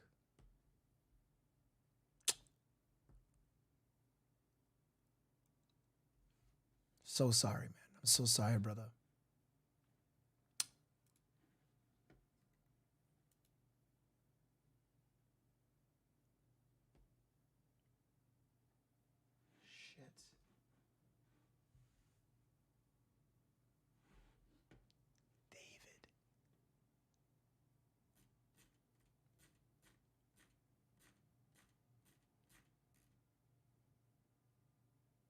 This was published yesterday, updated yesterday. Okay. Damn. She called the police and officers discovered her fiance in the backyard. Willis answered the door to cops in his underwear while clutching a wine glass. Mahoney confirmed to dailymail.com that she was the previously unidentified fiance. She was, yes, we got it correct. But she was too traumatized to talk about she discovered and her partner. What she discovered in her partner, this is crazy. More than 200 mourners packed a local funeral on Saturday to bid farewell to the father of a 15-year-old daughter from the previous relationship. April and Clayton was together for 12 years. Clayton's uncle, Jim McGeene, told dailymail.com they were devoted to each other. Clayton was living his best life. He had a few problems in his early years, but he sorted them all out and was living his life to the fullest. He was truly a good example for everyone. He'd get up early just to see the sunrise across the lake. He had a bad motorcycle accident 2 years ago on his Harley Davidson in the Ozarks and was in the hospital for 7 weeks. He was a fighter. Kansas City police insisted the deaths are not being treated as homicides. Willis allowed his home to be searched, and he went to be interviewed without a lawyer present. However, Clayton, construction boss, Uncle Jim, 70, trashed Willis's version of events. In a message to the HIV research scientist, he blasted him, man up, dude, just man up. You know what happened at that house with your so-called 3 buddies that you've known since high school, and it's going to be found out. So come forward. Let us know what happened. Let the families know. Let the city, let the people know what happened. If you did or did not do anything that caused their deaths, just don't hide. Don't move away from house or wherever you may have done to cover up your mistake or whatever. If somebody died in my house, I'm going to make a move. I'm not going to run. I'm going to find out what happened if you're innocent. If I had 3 friends who died in my backyard, I definitely want to find out how they died. What happened to my best buddies? Something's going on. Something is getting covered up.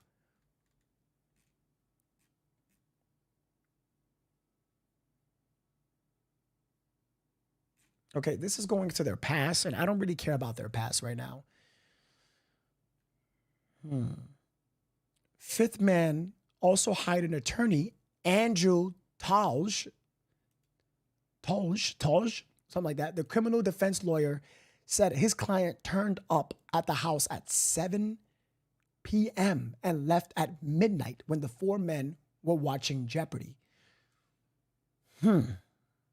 On Tuesday, Lee texted Willis after April and Ricky's mother had contacted him inquiring about, attitude during Taj had no, okay, that's crazy. Crucial toxicology reports of the victims' bodies will not be ready for at least another 4 weeks. That would be early mid-February. The tests are being carried out, by Frontier Forensics Midwest, a privately owned forensic and autopsy facility that provides services to the authorities in Kansas and Missouri. I hope that, Willis, you have no connection to this facility since it's privately owned. I hope not, because you are a scientist. I'm just saying.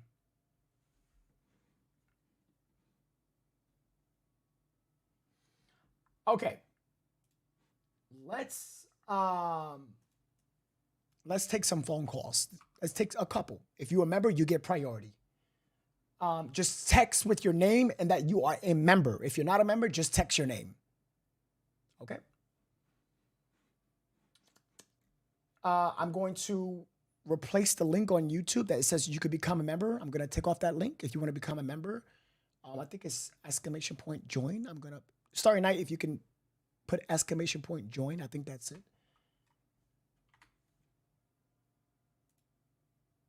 All right, guys, that is the phone number. Where are my people at over at Facebook?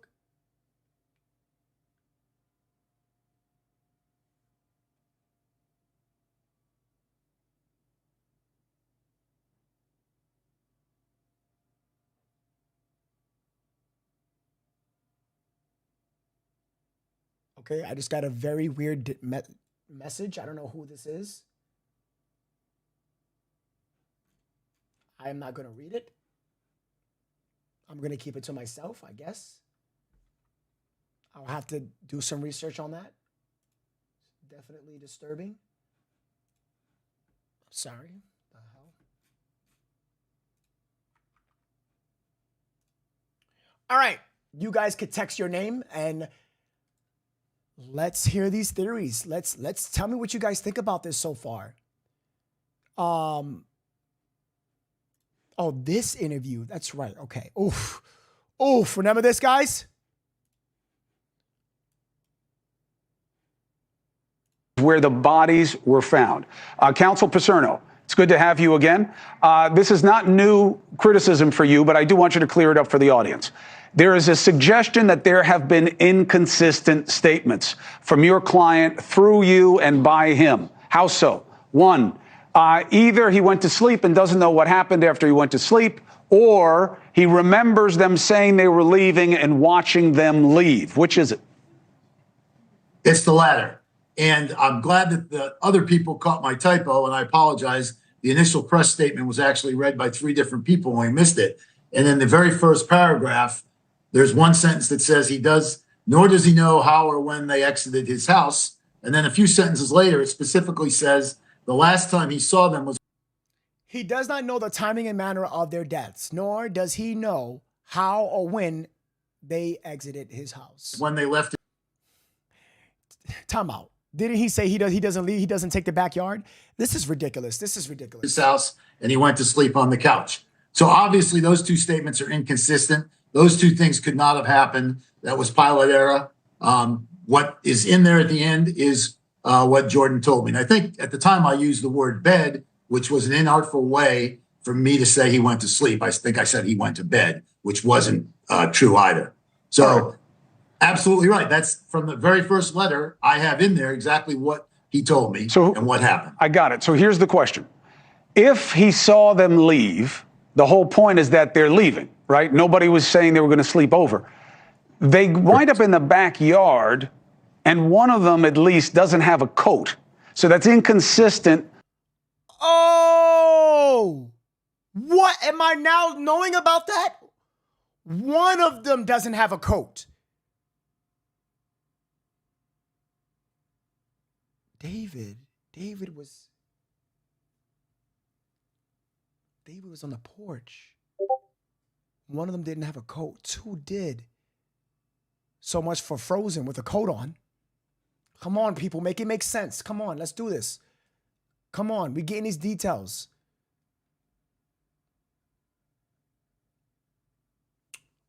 Oh, your super chat is not here.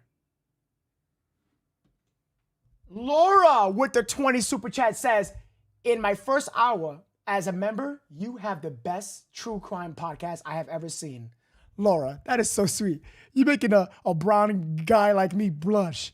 Thank you. That means a lot. I appreciate that, Laura. I do it for the public, for the families, and for you. We got to get the facts. We got to get this timeline. We got to get these stories. One guy had a jacket, Laura. One jacket. Look at that. And the other 2 did not. Did you guys just hear that? Pay attention. Never knew that. Never knew that. Which was an inartful way for Laura, me to say he went to sleep. I think I said he went to bed, which wasn't true either. So absolutely right. That's from the very first letter. I have in there exactly what he told me and what happened. I got it. So here's the question. If he saw them leave, the whole point is that they're leaving, right? Nobody was saying they were going to sleep over. They wind up in the backyard, and one of them at least doesn't have a coat. So that's inconsistent with leaving and, you know, with them just winding up in the backyard. Where did he think they were going, and what does he think of the fact that one of them didn't have a coat? We never discussed where he thought they were going, but there's nothing that's inconsistent with them leaving. They could have went out there. It was very icy and cold that night. They could have gotten their, I don't know how many cars they came in. There were 3 of them, and there are only 2 cars left on the street.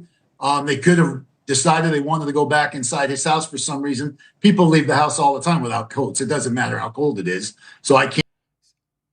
What drug? Are you taking drugs? What in the world am I listening to? People leave all the times without their jackets, even when it's cold. Not all the people. I do it if I want to get the mail. I do it to pick up my Uber Eats. I do it to open the door. You think I want to just leave my house without my coat, or everybody does it? No. I don't want my testicles to become ovaries. No. If it's cold, I'm going to dry. Who is this guy? What did he say? YouTube, Facebook, do you hear this? Am I bugging out? YouTube, pop off in the comments. Wow, we have over 1,000 likes over at YouTube, guys. Can we hit 1.5? We got almost 3,000 people watching. Them didn't have a coat. We never discussed where he thought they were going, but there's nothing that's inconsistent with them leaving. They could have went out there. It was very icy and cold that night. They could have gotten their, I don't know how many cars they came in. There were 3 of them, and there are only 2 cars left on the street. Listen. They could have decided they wanted to go back inside his house for some reason. People leave the house all the time without coats. It doesn't matter how cold it is. So I can't, answer to that statement. He doesn't know what happened to them, and he never saw them again at the point that they were walking towards the front door and leaving his house. Okay, so how did they come back inside? How? If I walk them out of the house and I'm going to go upstairs, the couch, to go sleep, how did they enter the house? My initial thought, as my friends are leaving, it's getting late, I'm going to bed, you don't lock none of your doors. You don't protect yourself. Bull crap. My guy, you work at home. You're a scientist. You will lock your doors. How did they get back inside? You even said it yourself, Mr. Lawyers. You said you don't believe they entered through the back. Of course they didn't enter through the back. No.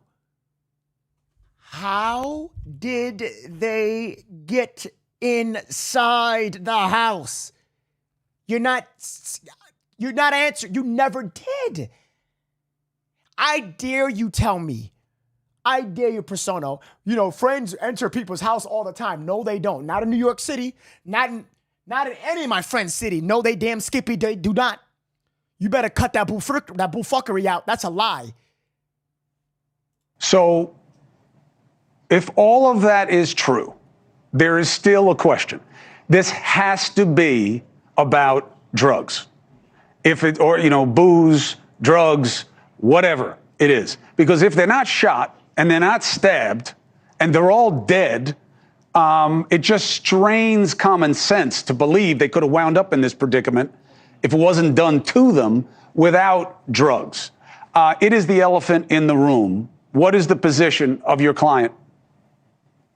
As I told you last night, Chris, I'm not in a position to comment on that at this time for a variety of reasons. There it is. Not just on behalf of Jordan. And when and if the toxicology report comes out and when we get it, I'd certainly be happy to comment on it at that time. I'm not going to speculate about the activity and the behavior of other people who were not in the presence of my client at some point in time that evening or early morning hours. And look, we both understand the dilemma, okay?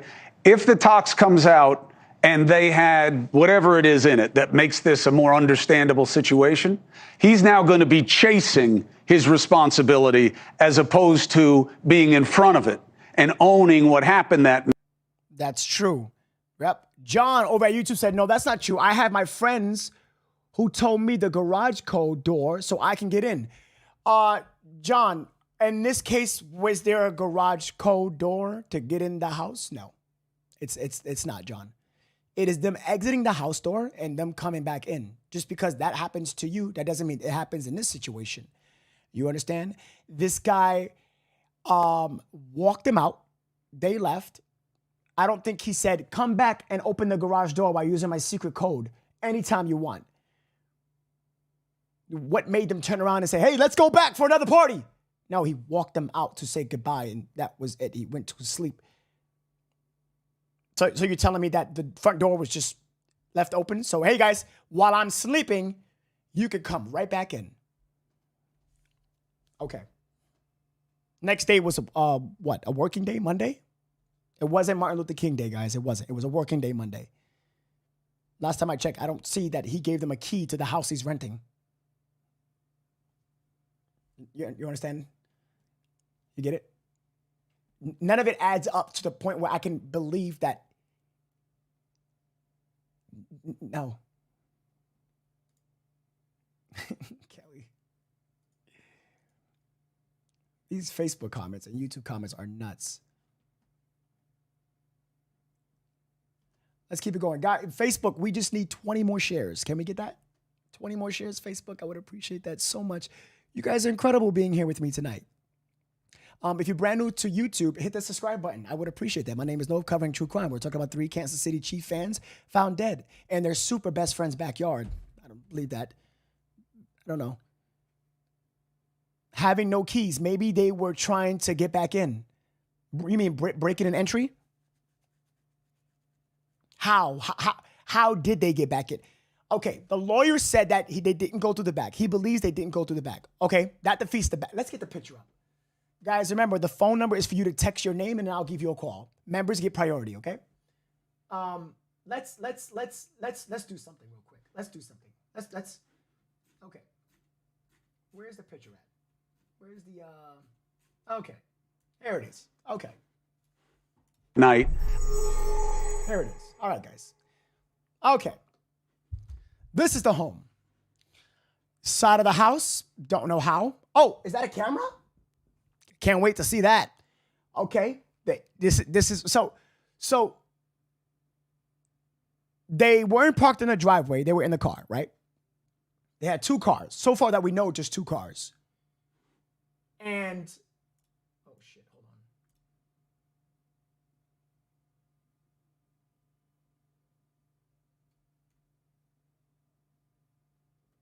on. Okay, I had to make sure. So you can get through here by the door or the back, which is the side of the gates. And the lawyer clearly excommunicated the back going through the gate, which leaves the front door. I don't think 3 friends are going to bust in through a door or bust through a window. Let's just say they did. Let's just say Willis is like, yeah, come to my house anytime you want. And they walked back in. Isn't Willis sleeping on the couch?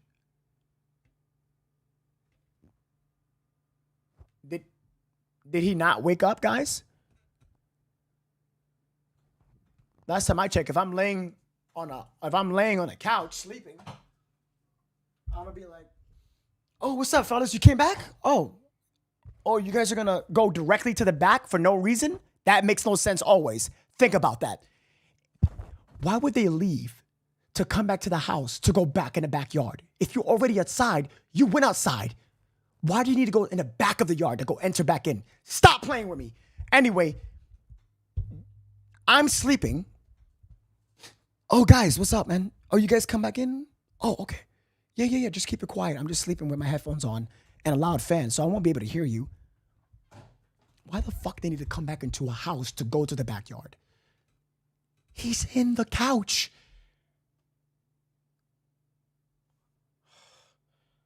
Come on, y'all. Come on. I'm gonna get real in here. I'm gonna get real in here. Hold on. Kino with the $4.99 super chat says, In that area, I promise, he didn't leave his doors unlocked. Kenna, are you from that area, by the way? You said you are, right, Kenna? Can you answer the question? I might miss your comment, but this super chat helped a lot. Kenna, thank you so much, by the way. Is that area,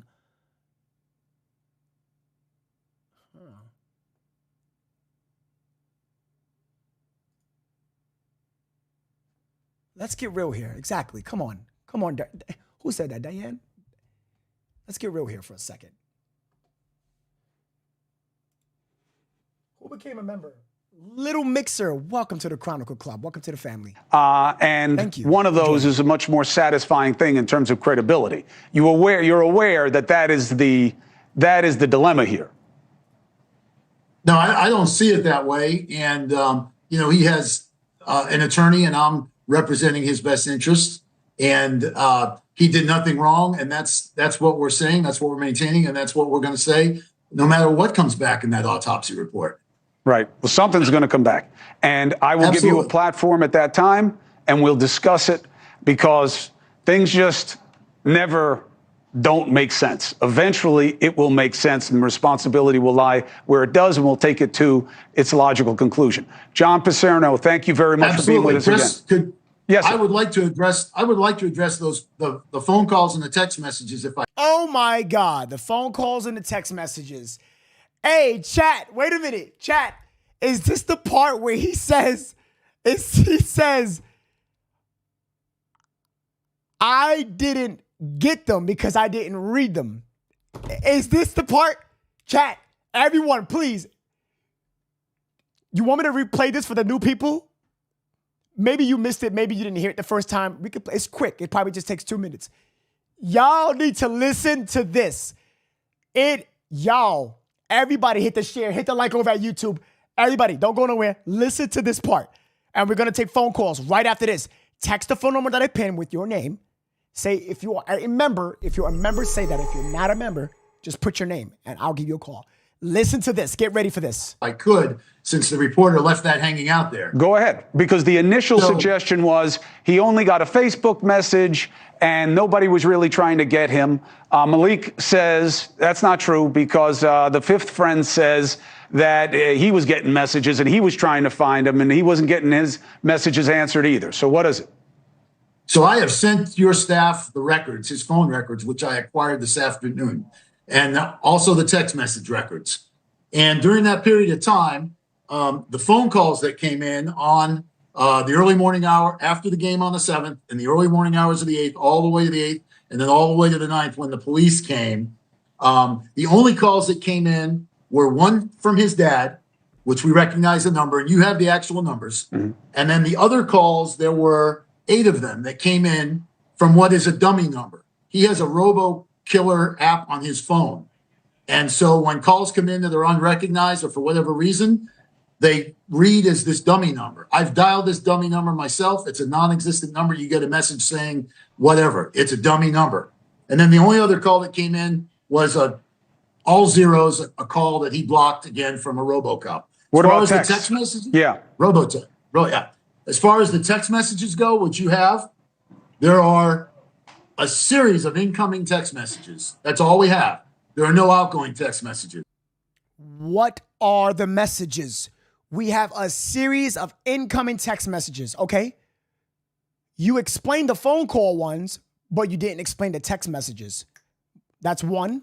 So the corollary to that, what goes along with what makes sense to that, is when you and I get a text message, typically we're going to respond. If somebody texts you and says, hey, these 3 guys are missing, and they're your friend, you're going to respond. If Alex had said, if someone had said to him, the text message came in, why don't you respond? You would respond to your friend, right? That's what you would do. Maybe.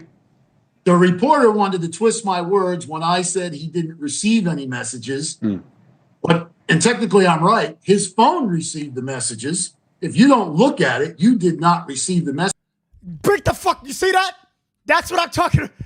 That is comedy to me. Technically, I'm right. If you didn't see the message, you didn't receive it. I have never heard of anything like that in my fucking life. This is bullshit, bro. Hearing it a second time is nauseating in my ears. Like if someone sticked a giant, it's just like, I have never heard of that in my life. Because he didn't read it, he didn't receive it. If he didn't receive it, why is it in the phone records that you provided to the news station?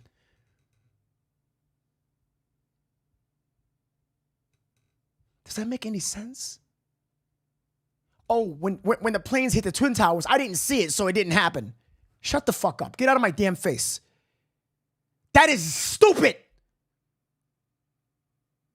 You're hurting your case and this whole case. Messages. I guess I should have said he didn't read the messages. Yes, of course. Say that. But no, I'm not going to believe that either. And yes, as far as the text message from his friend, he did not tell me about that. And when I was informed. And there we go. Another thing that's left out. Willis didn't tell his lawyer about when Alex texted him.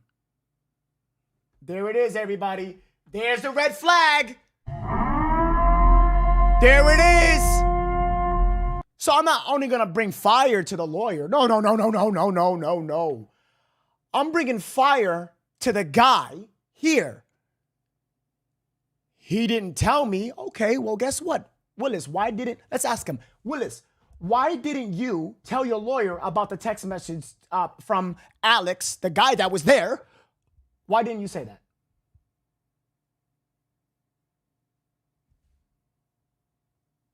Nothing. No. Holy chicken strips. I would have never thought that something so easily you can do. Your own lawyer, Willis, by the way. This is why, Willis, your story is so funky, bro. Again, I cannot say that you are guilty legally. I cannot say you did it. I'm just saying that your statements, that's the only thing I'm saying. It's funky, bro. It has holes. It has more holes than a prostitute in Queen Street. I'm telling you right now, bro, your story makes no sense. It's dumb. You're leaving and you leave things out until we find out. When we find things out, then your lawyer says it or you say it. Makes no sense, bro. It makes no sense. Of that, I asked him about that. Makes no sense, bro. And then he told me that's right. So there's two text messages, or excuse me, a Facebook message and a text message. And neither one he got before the police arrived at his home. All right. But the phone records that you have are consistent with him. If you look at them, the calls were early in the morning. Yeah, and we then have his them. dad called at noon and he picked up. He didn't pick up any in the morning. He didn't pick up any in the evening when he would have been sleeping. There were no other phone calls. He's trying to make it seem like not picking up the phone and not reading it is a perfect excuse to not getting it. So, for instance, if something happened, right, where a murder took place in this apartment, right? Let's say a murder took place. And I say, oh, I was sleeping. I didn't know. You're going to believe me, right? Probably not, because I was in the house where the murder happened. Screams and blood everywhere. Oh, I didn't see the blood. I was, people texting Nove's phone for 2 days. Oh, I didn't see it. For 2 days, I didn't look at my phone. What are you talking about? Oh, I must have gotten it, but technically I didn't receive it because I didn't read it, so I didn't know. My brother, let me tell you something. No one can possibly know that other than yourself. Only if you have read receipts on your iPhone. But majority of people does not have read receipts on.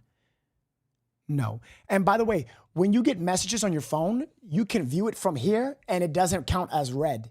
Did you know that? There's even a trick on Facebook that has that same trick where you can read messages and it doesn't count as read. You're a smart guy. You know the answer to this question, Willis.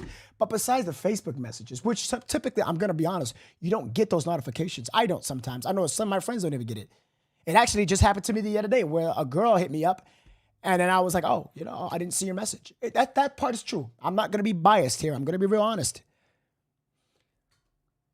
But what I'm saying is text messages, there's a way around that. You know what I'm saying? Even through Android. If you have an Android, tell me if I'm wrong or am I right, because I don't have an Android. I don't have an Android, so I can't answer that question to you. I have an iPhone. So if you yourself know that, is there a way for me to not be marked as read on Android? I would appreciate that. Let me know. And the text messages, The same way there's no outgoing text messages those 2 days. Right. Which, as you know, who can stay off their phone for 2 days straight unless you're principally sleeping it out of it and you don't have your phone around you? So everything is consistent with what he's saying. And again, one last thing. Go ahead. He purchased Kansas City Chiefs playoff tickets, TBA, for the team the next week because we didn't know who it was going to be. I have those tickets. Okay. Who does that if they're going to harm 3 or 4 of their very best friends and they're no longer planning on them being there? He's looking at it in a way of this is being planned. I myself, my opinion, Denise A.D. Paula, thank you for the 300 stars, and I appreciate that very much.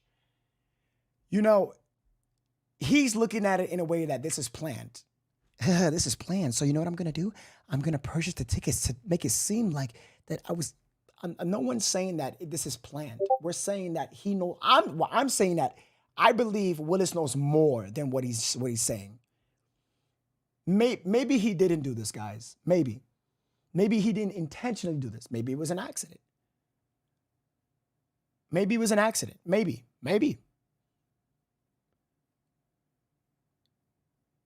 Maybe he purchased those tickets before, and that wasn't planned. He legit wanted to go, and what happened to him, it was an accident. But if it's an accident, you definitely seem like you know more. You either know the details of what happened because you have been consistent with the families, inconsistent with your statement. For Jesus Christ, you answer the door with an empty wine glass. Nobody does that. Stop that. I will put the glass down and answer the door. But not only that, you only answer the door only by police officers, not to nobody else. Even a woman breaking into your home. You know more, Willis. You know more. Just tell us and man up. I mean, the conspiracy theories are just ridiculous. Who harms someone and leaves them in their backyard? I get it. To find them? In a vacuum of what is known, people fill it in to satisfy their frustration with the unknown. And that is true. That is very true. People, yes, that's true. He's right. Kumo's correct about that. That's why I go by facts. That's why people actually fill the void in with things that they don't know. That's true. I don't do that. I go by facts. Oh my God, I heard kindergartners argue better cases from this dude. Rebecca with the 100 stars. Thank you so much. That's funny. Maricel with the 100 stars. Thank you. Get ready for the phone calls. I'm doing them right now. Remember, guys, when I call your number, right, please just mute the other end of the podcast that you're listening to while we listen to your opinion, your theories, and what you think. I'm going to have to keep it, as of today, just 3 minutes for everyone because it's 1 o'clock in the morning. I know people want to go to sleep, and a podcast is 2 hours at the moment, okay? Look, Monica, again, thank you, Monica. You're amazing. Thank you. Appreciate it's just, I'm just not one of them. So as we get the facts, we'll go along, and eventually it'll make sense. John Pacerno, thank you very much for the clarification. To be continued. Okay. Oh, who's that guy over there? Who's that? Ugly guy. As of today, just 3 minutes for everyone. Who's that ugly guy? Got our first member.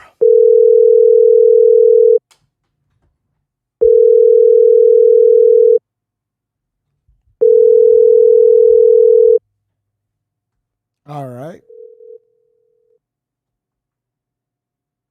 Okay. I'm going to, Nicole Holder, I'm going to try you one last time, okay? I love this interview. I'm going to keep this interview. Quickly bring in former FBI agent, News Nation. This interview was so important. She said something that I was like, oh, foul play. That doesn't mean that, okay, it makes sense. This is making sense. Let's call one more time. YouTube, we need just 20 more subscribers. Please leave your message for 90. Nicole, I'm sorry, but I cannot take no longer of your calls. So sorry about that. Another call. YouTube, we need 20 more subs, guys. 20 more subs till we hit 13. Everybody hit that sub button over at YouTube. That would mean a lot to me. You guys are amazing. Your call has been forwarded to voicemail. Okay, moving on to the next number, guys. I'm so sorry, guys, but if you don't pick up, I cannot. I'm sorry.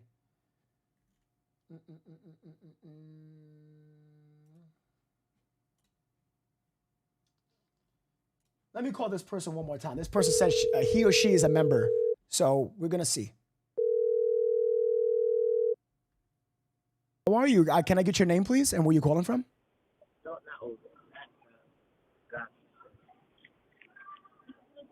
Hello? Yes, hello. This is No from Chronicle.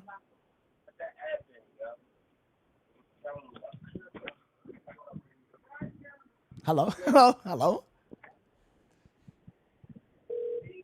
Okay, I don't know what's happening there. Guys, as I tell people, guys, try not to watch the podcast when I'm calling.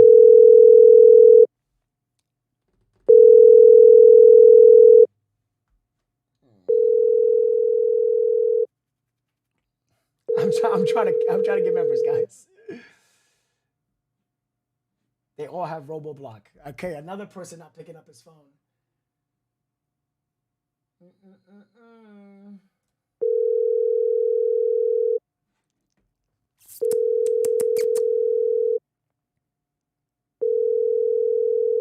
Hello? Hello, this is Clara, right? Hello? Clara, hi, this is Nove. How are you? Hello. Hello? Hello, Clara. This is Nove from Chronicle. How are you? What is? Can you hear me? Yes. Can you hear me, Clara?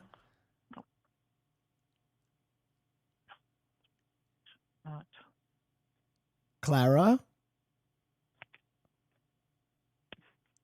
Hello? Clara?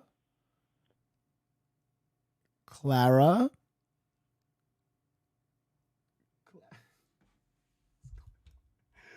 Okay, we're going to move on. I don't know what's happening. I don't know.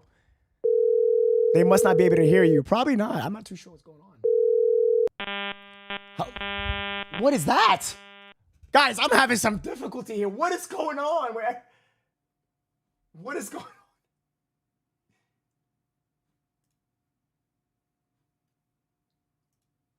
Guys, you got to stay by the phone. You put in your number in. You got to stay by the phone. Hello? Hey, Lacey, can you hear me from No from Chronicle? Hello. You're Lacey, don't mute the TV, Lacey. Lacey, no. Guys, you're watching the podcast and you're waiting for a response on the TV. Oh no. You're like when I call, you're waiting for a response on the TV. So when I say, "Hey guys," you're like you're listening to the you know, you gotta, is your phone muted? No, I'm actually like not muted. My mic is working perfectly. It's okay. It's okay. We're gonna let's restart. Let's restart. It's okay. It's okay. Jennifer Coffindaffer. 8 weeks. Why for this autopsy? Why? Well, it is being sent out of state, Chris, which is no, they can't hear you. Time frame, but yeah, but on my end it says toxicology here. That autopsy, I can assure you, Cookie Monster. I swear to God, it's not me. At least preliminarily, that cause of death, and I would even say the lead detective was probably in there with the ME as it was being performed. I know I was in there on my investigations when they were being performed. But what is it? Hold on, Jen. What does that mean in terms of? I get it. If there's blunt force trauma, if there's a hole in the head, if there's stab wounds, ligature marks, you know. But I'm saying, let's try again. You know right away if it involved somebody having a substance or whatever the other opportunity is. You're going to know to a degree because they're going to perform some toxicology preliminarily. The full screen is going to be sent off. And the other thing they're going to be able to tell. So they said they muted the TV now. Let's see. Hypothermia. You know, did they really die of hypothermia or were they deceased and then freezing was a contributor? Hey, Lacey, this is No from Chronicle. Hey, how are you? I'm so good. I guess we had some technical difficulty or or something. But Yeah, how are I don't you? know what was going on. Like I answered and there was nothing and my TV wasn't muted and then I heard you like 5 seconds later, like I heard my voice and I'm like, that's very weird. Yeah. I But heard the yeah, TV. I heard the TV. Yeah. yeah. Yeah. It's So, all good. yeah, this is a weird case. I live in Kansas City actually, like right outside of Gladstone where this happened and I feel like the guy, something may have happened. It was an accident, and he was just like, I'm not ready to, face the music. Yeah. Wait, so I didn't. I'm sorry. Say that last part. Yeah, I said, I feel like it may have been an accident. Like he didn't mean for his friends to die, and he wasn't ready to face the police and the family members and everything. So he's just chilling at home, like doing his thing and not ready to. You know what I'm saying? So yeah, that's what I think. I do. So an accident in what way though? Like in what way? I think drugs may have been involved. Drugs or alcohol. Drugs or alcohol, right? Yeah, and an overdose may have happened. Somebody maybe there was a weapon involved. Who knows? But yeah, I don't think he purposely did it. That's just my opinion. Mm-hmm. No, it's well respected. I mean, there's a possibility. I didn't do this podcast to like say that, he did it, he's guilty. There's definitely a possibility that he definitely didn't do it, but he knows everything is looking like he knows something. Yeah, oh yeah, he knows more for sure. Absolutely. And if that is a camera outside of his house, that definitely needs to be that footage needs to be looked at. Right, exactly. Because we're gonna see that if do they come back to the house or what happened? Right. Yeah. Did they try to? Were they like, I left my keys here? Let me get back in to get my stuff, and then something happened. Like who knows? But something more is definitely missing. There's a missing link for sure. Right, for sure, absolutely. I 100% agree with you, and I can't wait till we get the autopsy, toxicology, or even more information. That's going to be incredible. Yes, absolutely. Thank you so much for sure. calling in, and I appreciate you. That was very good. I love it. Thank you. Yeah, no problem. Thank you. You're so welcome. Thank you for your time. Have a good evening. You too. She was so sweet. Okay, let's get a member in here though.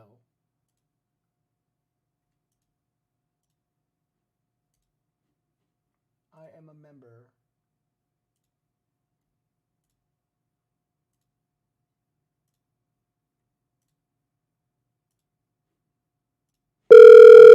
That is loud. Holy chicken strips. You guys think this was an accident or no? Steve! Hello? Hey, how's it going? This is No from Chronicle. How are you? I'm so sorry. I don't know what happened. No. You're good. It's okay. It's all fixed. It doesn't matter. It's all fixed. How are you? What's your name? Where are you calling from? Oh, can you mute that? Can you mute that? I am the Tita Familia. Hi. Do you mind muting that?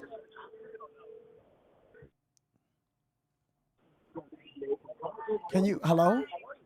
Can you mute that, please? Can you mute that, please? It's the Tita Familia. My name is Janet. Actually. I know. I got you, but can you mute your TV or wherever you're watching it from, please? Yes, I got you all over the place. That's why. Oh, I'm it's so okay. sorry. It's okay. Can you mute that? It's all good. All right. You can hear me good? Perfect. Yeah, just focus on me and then the phone, okay? So it's okay, and thank you for becoming a member. I appreciate you. Welcome to the family. Can you mute that completely? We can hear that. You can hear me? Yes, I can hear you, but whatever you're watching it from, just mute it, like completely, if you don't mind. You can hear me now? Yes, I hear you. Okay. I'm so sorry. It's okay. I think it's the kids in the other room. That's what it is. It's okay. So yes, please share your opinion and theory on the case. I feel like this is all a sus. Everybody's suspect. Ain't no way that, like, you know, like I'll be having my little drink on sometimes. Ain't no way that you go outside, you get your little drink on with your friends. You know, it could be hot, cold, whatever. If you're cold, you're going to go inside. Right. You know what I'm saying? You're going to feel your fingertips getting cold. You're going to feel anything. You're going to just say, listen, my car right there, I'm out. Or you're going to go inside, wherever. You're going to find you some heat. Ain't no way that they just going to all be outside, be in the cold, freezing cold, with snow, and end up, you know, God bless the family, being dead. Right. Like, come on now. Right. Yeah, that's what we're saying. It just don't make no sense. I've been following you for days. I follow you from the Idaho. Like, I follow you. Oh, the Kohlberger case. Yes, I follow you. Oh, thank you. And it's just crazy, of course. And it's just crazy that ain't no way, because I party. I throw parties. I do this, I do that. However, ain't no way that somebody's just going to go outside in the backyard. So they can't blame it on, oh, they were so drunk they fell asleep. Or, you know, the only thing, somebody either slipped them something, or the guy that was in the house was so drunk that fell asleep and wouldn't open the door. And you know how boys get together and they might want to say, like, oh, let's just hang out here. But I just don't understand. So do you think this was intentional? Do you think this is an intentional death, or it was completely by accident? I believe that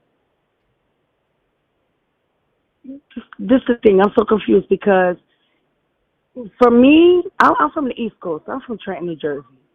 We hang, we party, you know. And I've been through situations that sometimes I go to sleep and I'll be like, them motherfuckers want to hang out. Oh, excuse me, I'm cursing. They want to hang outside, let them go hang. I'm going to sleep. I'm done for the night. However, if that's the case, and you knew that they was out there hanging, why you ain't answer the phone calls or say, oh, they out here or whatever? Then, like, you know, I'm in between, because let's just say if he didn't know, all right, I see y'all, love y'all, good night, bless y'all, and he think they going home, and then the boy's like, oh, I ain't ready to go home to wifey. You know, wifey going to be bickering. I'm going to stay in the backyard and chill. But how y'all fall asleep in the backyard? Right. So it's just crazy. I don't know. And then you never know if somebody slipped them a Mickey. Yeah. I don't know if a lot of people know what Mickey is. Right. You know. Yeah. You know what I mean? I understand what you're saying. Yes, I do. It's just mind-boggling. Like it's just all over the place. I don't know. Yeah, this is why we're covering this case, so we all could talk about it and understand and try to find some truth to it, you know? Yeah, I'm just like, I know if it was me, I can't speak for them. I know if it was me, and I'm and my people's in the house, they lock the doors. I'm outside. It's cold. I know I got my car. I'm like, yo, I'm about to go in the car. I'm out. Exactly. Even if I sleep in my car with the heat running, the car on all night long, because I've done it. I've done it. I'm going to sleep in my car. Yeah, I agree. Heat blasting. Yeah. This is definitely no frozen to death type of thing. Maybe it was a byproduct by the drugs and them, you know, dying, but freezing is definitely the aftermath. But you made some very good points here. What is your name? Again, Familia? My name is Janet. They call me Tita. Okay. Thank you so much for your theory. I appreciate that. It makes sense. Thank you for calling and being a member. We appreciate you. Thank you. I appreciate you. You, God bless. God bless you and your wife. God bless y'all. Oh, okay. Thank you. Take care. All right now. All right. She said I had a wife? Familia. You said I had a wife? I ain't got no wife here. Who said I had a wife? What? I don't got no wife here. Joetta with the $5 super chat. I'm gonna have to do that over. She said in a super chat, the laundry's lawyered up and didn't respond to the parents. Either Jordan is following the same avenue. Ooh. That's a good super chat. Steve!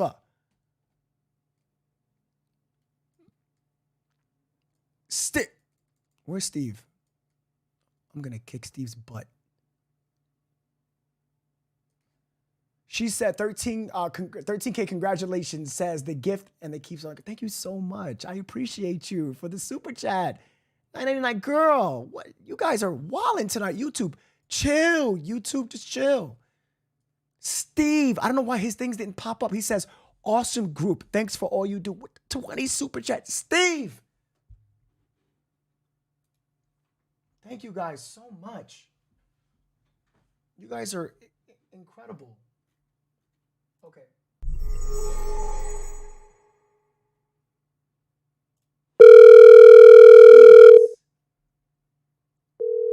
Steve is crazy. Who's your wife? I don't have a wife. Guys, I don't. Hello? Hey, Clara, this is Noah from Chronicle. How are you? Good. Can you hear me? Yes. How are you? I'm doing well. That's good. That's good. Thank you for calling. Where are you calling from, by the way? I'm calling from Minnesota. Minnesota in the house. How are you? What's going on? Good. Please. So anyway, so a couple of things. They keep talking about the bodies being frozen, but I was thinking rigor mortis would look like frozen bodies. Your bodies would be stiff if they'd been dead for any length of time. That is very true. Rigor mortis sets in after 2 hours. You're correct. And then the other thing is, and like I said, it will look like frozen to death. And then the other thing is, if something was really seriously going on outside, all of the windows in the house are ground level. Why wouldn't they break a window to get in if they couldn't get in through the door? Yeah, so there were no signs of anything being broken in, only after when somebody broke the window. Well, that was out front, though. That was out front of the house. That's not in back. I'm talking in back of the house where the guys were laid frozen. All the windows are at ground levels. Right. So you're trying to say like they were intact. Like if something happened, they would try to break into the house, correct? Right. Exactly. Right. Yeah, no, that's a good point too. That's a very good point. I mean, what are your take on it? What do you think? I really think that since this has been going on, I'm a firm believer that Willis has a lot to do with this. I really do. Being a chemist, being an unknown whatever, the fact that the house is still rented, I don't know how long he rented it for. I don't know where he actually lives. He quit his job. He took down all of his social media. I mean, there's just a lot of weird things going on. Yeah. Yep, and the fact that the lawyer can't think a lot ahead of himself before he talks is also another challenge. Yeah. Right, exactly. See, that's the point that I'm making. Like, Willis is making his case look terrible by all these strange accounts, not answering phone calls, text messages, the wine and sleeping and fan and headphones and the inconsistencies and then what the fiance is saying when she broke into the house and then his statements and then changing them. It doesn't make any sense. It doesn't make any sense. Right. To me. And my thing is if I had heard glass breaking, that would jar me before somebody pounding on my door. Like, how do you not hear? I mean, I'm sure she was not quiet when she cut the glass. I don't think she used a glass cutter. I mean, glass shattering is loud. Right. Let me ask you a question. You live in a house, correct? I live in an apartment. Okay, you live in an apartment. You have friends, correct? I do. When you have friends come over and you walk them out the house, can they come back anytime they want? Doesn't matter? No, actually. I have one person. Well, I have two people that have keys to my apartment. One of them is my daughter. One of them's a person that helps take care of me. Okay. But other than that, no. I mean, nobody. I mean, the building itself is secured, and then my apartment's secured. So no, people cannot just walk in and out. That's weird, right? Apartment or house, I think that's just strange how someone just waltz back in. And mind you, if you're sleeping on the couch, can you hear your friends walk into the house? I would think I would hear anything. I would hear the door open and close. I would hear, I mean, depending on how loud footsteps are. I mean, you would hear something. I mean, Three not drunk knowing the men house, walking into you the would house. be bumping into something. Exactly. You know, if there's, you know, I mean, if there's a party, maybe it hadn't been picked up yet, you know, who knows? It would have been, you know, I don't know. But I would think that there'd be some sort of noise with somebody in the house. Exactly. And nothing. A loud ass fan No. with some headphones. Interesting, isn't it? Yeah, I firmly believe that he was not on the main floor. I believe maybe he was upstairs and ignoring whatever was happening at the door because he did not want to face the I mean, I'm only saying what the lawyer said. He slept on the couch. I Right. didn't say that. So that's I inconsistent. know. Well, yeah, and he said he slept up in the bedroom too. So yeah, he was in bed, and then it's on the couch. Yeah, So yeah, exactly. Exactly. I'm glad you're following the case along the podcast. Very good. Yeah, and like I said, I've watched several other sites too. I think I've texted them to you via your phone messaging thing. But anyway, just a couple of other points. I don't want to go off on a tangent, but I did send you some stuff from your earlier podcast tonight to kind of follow what's happening down there. I sent you a gentleman's name who's done a lot of live reporting. He's actually going out again on Monday down south to do some recording or some filming and yeah. I will definitely check that out. Clara, thank you so much. I appreciate you. No, well, you're great. And like I said, I'm hoping okay. My other question to you was, and this can be a general question for everybody, is I know you're changing your name. If I become a member and pay the member fee now, will it carry over to your new name, or do I got to do it again when your new name starts? No, it carries. It's not even a carry on. You're embedded in the system. Changing the name only changes the letters. That's it. You're good. Oh, okay. That's what. Okay. I just was not sure. Very good question, Clara. I'm loving these questions. Even off the case, you're asking like very good questions. You have any more? Like this is the perfect time. Yeah. No. I am just. My thing is, this case needs to be. I mean, these are three families who are hurting, who have lost loved ones. We got kids involved. We got fiancés. We've got significant others. We've got extended family. I mean, when you're missing one family member, it hurts. When three guys disappear from a community and their jobs and their outreaches and their softball, baseball teams and whatever else they're involved with, this is huge.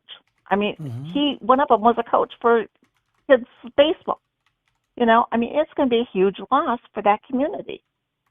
Right. And they've got to be grieving, and they deserve answers. They deserve the answers. Well said. I can't. Well said. Thank you so much for calling in and saying your theory and those thoughtful words at the end. We really do appreciate you, Clara. Thank you. You're welcome. Thanks for calling me. I appreciate it, and you take care. So welcome. You take care now. Bye-bye. Yep, bye. I love it. This is exactly why. Okay. Please, guys. Let's take if you're a member, you get priority. Just text it with your name and say you're a member. If not, just text your name and then I'll give you a call. No, I don't have a wife. Why is everyone saying this? I promise you. Caller, this is No from Chronicle. How are you? Hi, how are you? I'm doing pretty good. You might muting that TV so we can talk. Yeah. Hold on, honey, mute it. I have a great theory for you. I'm trying to put it between you. Hello? Yes. How are you? I'm good. How are you? I'm doing great. Can I get your name and where you're calling from, please? My name is Peggy. I'm calling from Cave Creek, Arizona. Arizona, Pagan. That's great. I'm glad you're doing pretty good today. So, what do you think about the case? Okay. Me and my friend here are discussing this. And We love your podcast. We've been watching your podcast for a while. I didn't know anything about this until I saw it on your Chronicle. So my theory is they all got stoned together. Or high. Got high on something together. I think then it finally affected them. And he passed out on the couch. And then the other three guys decided to go out back and hang out, right? And by the time they got out there, everything affected them. The only difference is the guy that was in the house had heat and didn't freeze to death. And the other three were outside, nodded out, and froze to death. That's a good one. That is a good one. So they all must have took the same thing, but Willis kind of like survived or something like that. Right, because he got to be in the house. Mom fell asleep for 2 fucking days. Excuse my language. fell asleep for 2 days. I'm from Brooklyn, New York originally, so. Yeah. So he fell asleep for 2 days. They just were unlucky and were outside and nodded out and froze to death.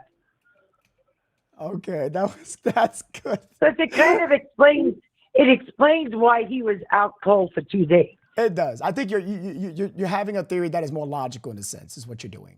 How do you sleep for 2 days? Come on, even if you're drunk, what, you sleep maybe 10, 12 hours? I have been pissed drunk, and I never slept for 2 days. I slept for probably the max 14 hours, 15. That's what I'm saying. Yeah. Yeah, but not 48. But these guys didn't have a chance because the cold froze them to death. Yeah. That was a very good one. Very good theory. Thank you so much. It's funny. Think so. It's funny. And my name is Peggy, Pegggy. Oh, Peggy. My apologies. All right, Peggy. Well, you're from Brooklyn. I'm from the Bronx, and Oh, you're from the Bronx. Yes, I am an Italian man from the Bronx. I'm Italian too. And you want to know what? It's a crock that this guy's trying to pull. He's got to know something. Right. Yeah, we're just. What I mean? How do you not know what happened? Come on. I know. That's what we're all saying. Everybody in the comments is saying the same thing. How you just don't know? Exactly.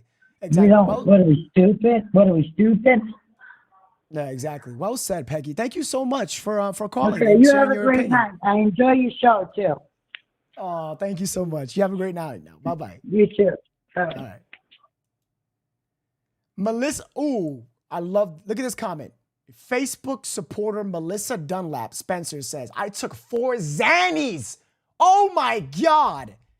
You took 4 Xannies once and slept for a day, but not 2.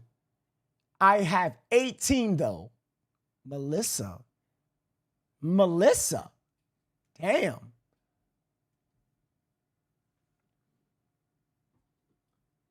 My wife is coming. What is everyone? Italians rock. Sammy. Yes, Italians all the way.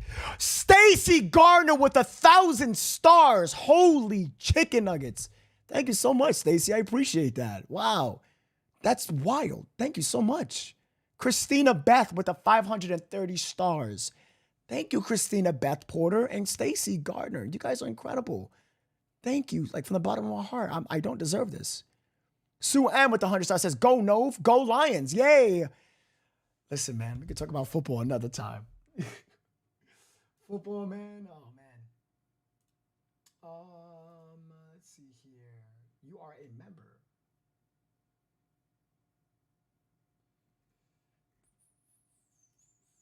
Let's get that.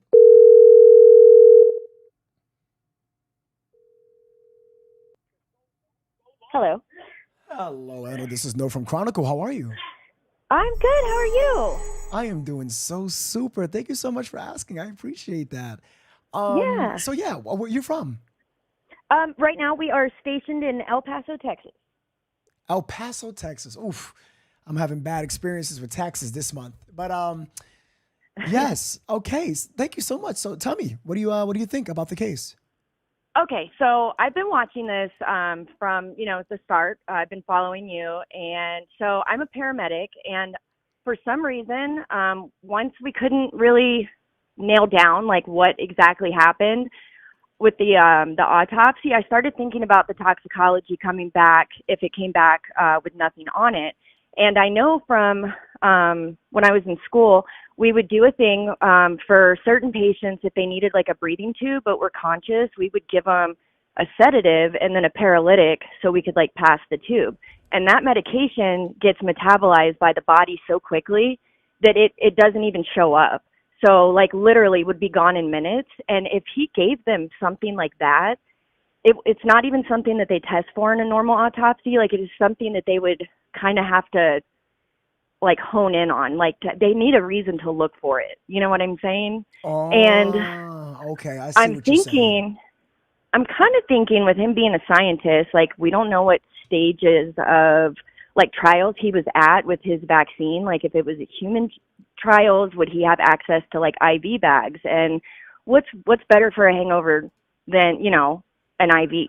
So he could totally say, oh, let me give you an IV so you're not hungover tomorrow.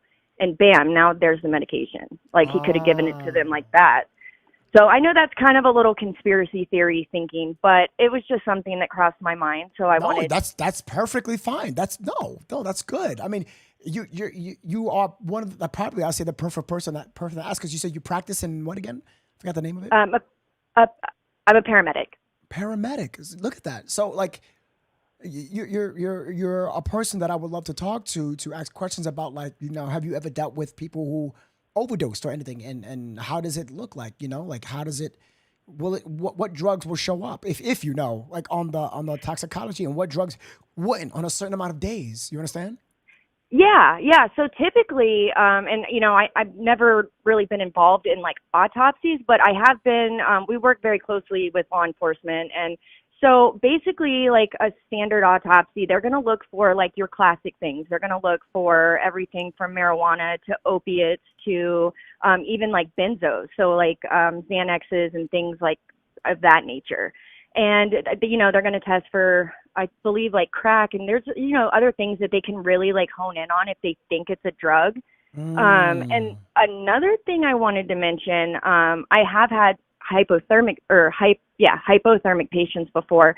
And a lot of times you'll find them and they are almost naked or completely nude because, your body goes into shock and it does everything that it can to try to fix the problem. And so if you're freezing, it's going to send out everything that it can. And then you start thinking you're hot, and then you start thinking you're overheating, and then you start removing your clothes because, you don't know what's going on. And so, that's another thing. I was like, interesting. I never thought about that.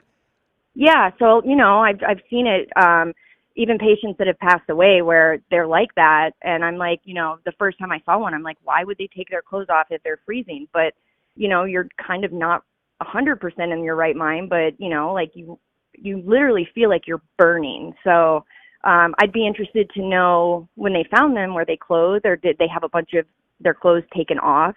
You know what I'm saying? And then so they were clothed. One just didn't have a jacket, from what I understand. Okay.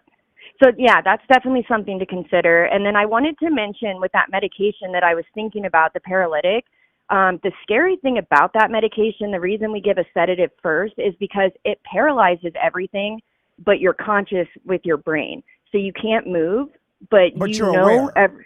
Exactly. Oh, hell no. That's like that movie It's Awake. horrible.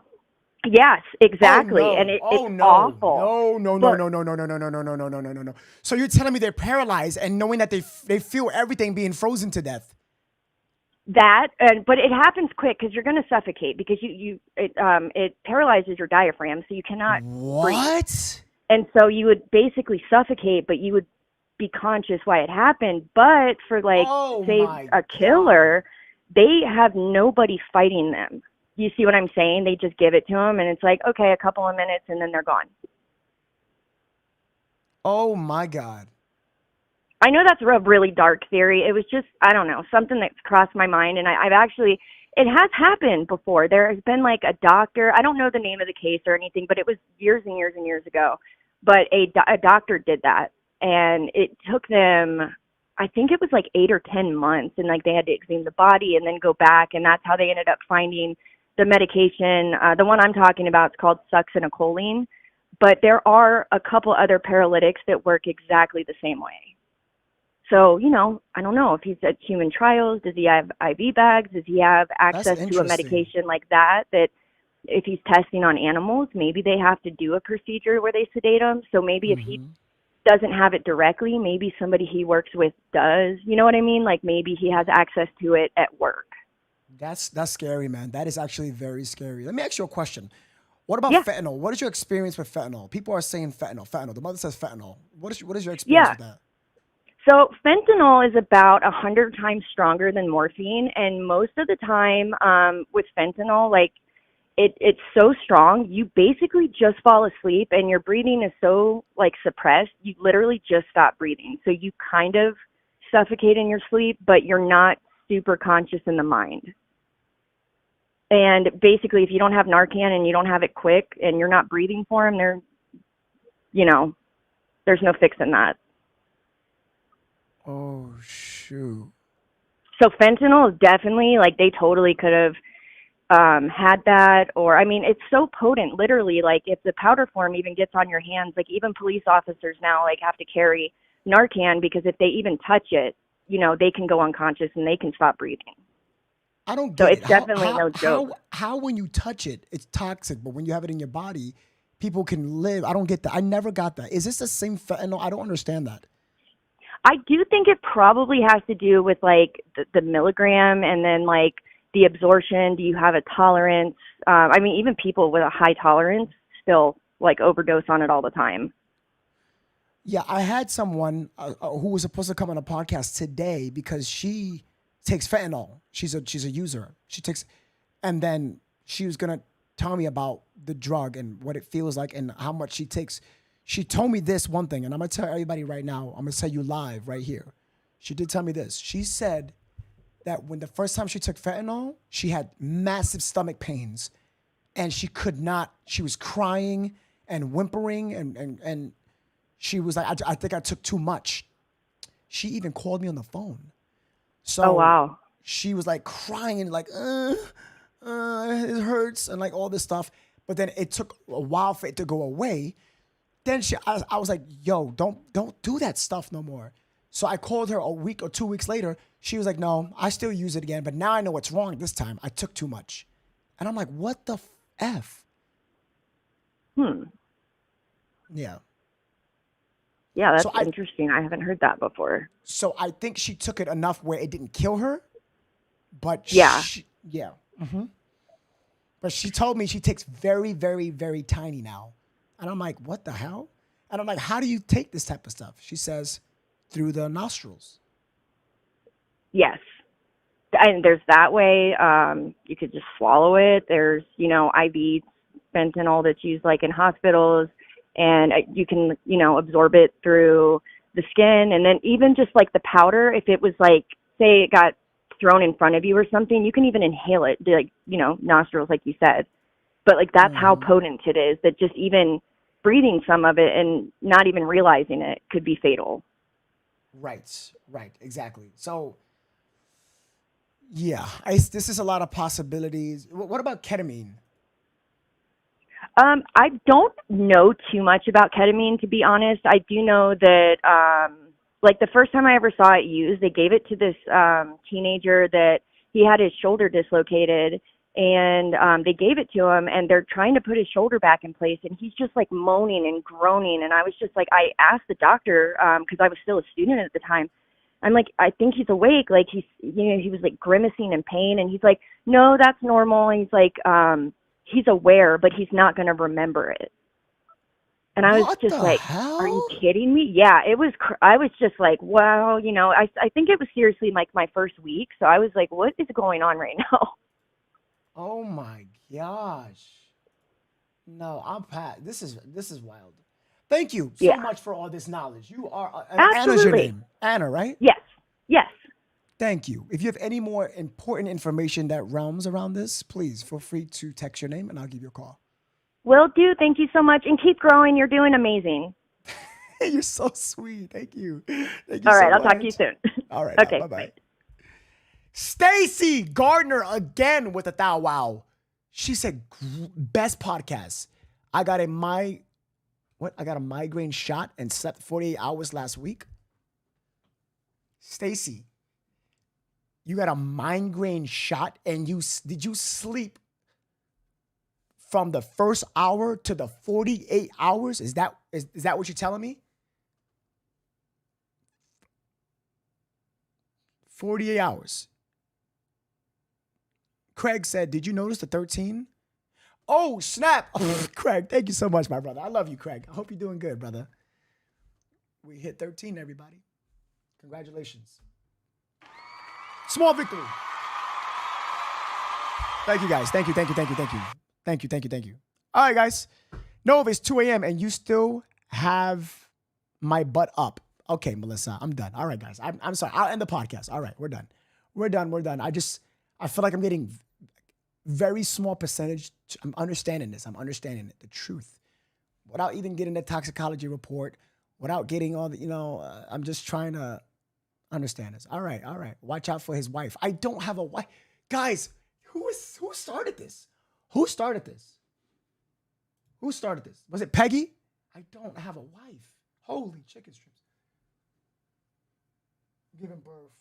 Any getting that shot her back, she was moaning in pain. Ah, John. Yep.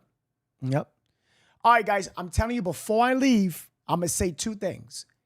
YouTube, if you're watching on any device, TV, your Nintendo Switch, your Game Boy Advance, your iPad, whatever, hit the subscribe button. You are going to miss out. I get people all the time, where are you streaming? You don't stream them more on YouTube? Because you haven't hit subscribe. That's why. Hit the like button. Let's get 100, guys. 1.4K on YouTube. Facebook, hit the share button. We just need 10 more, right? 40 more? No, 30 more shares on Facebook. And hit the like if you're brand new or follow button. That means a lot to me, guys. Say hi to your wife. I don't have a wife. Who started this? I still can't find you on YouTube. Okay, this is how you find me on YouTube. Facebook, everything is in a description. Everything is in a description. This is what I mean, okay? Let's look. Let's get this out of here. Holy chicken strips. Hold on.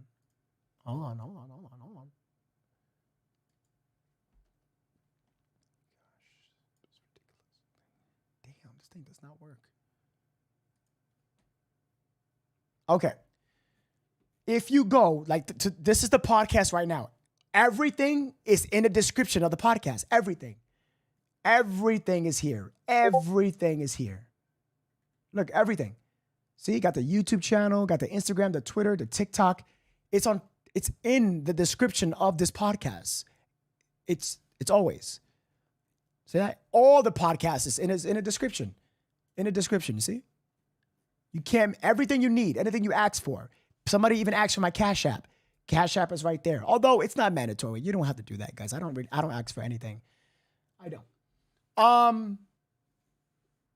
You started it. KD, I did not start it. Who started this?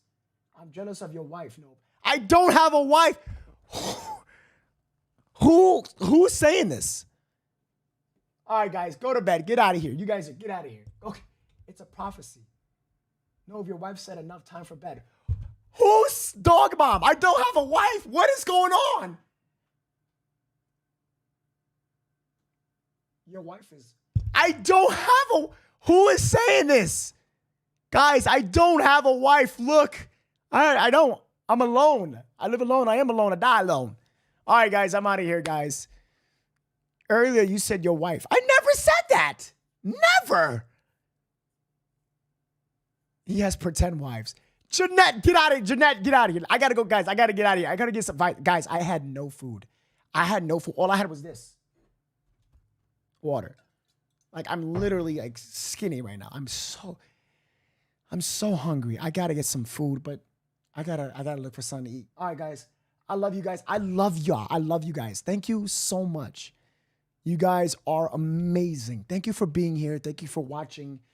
I tell people, if you haven't, YouTube, we hit 1.4K. YouTube was on.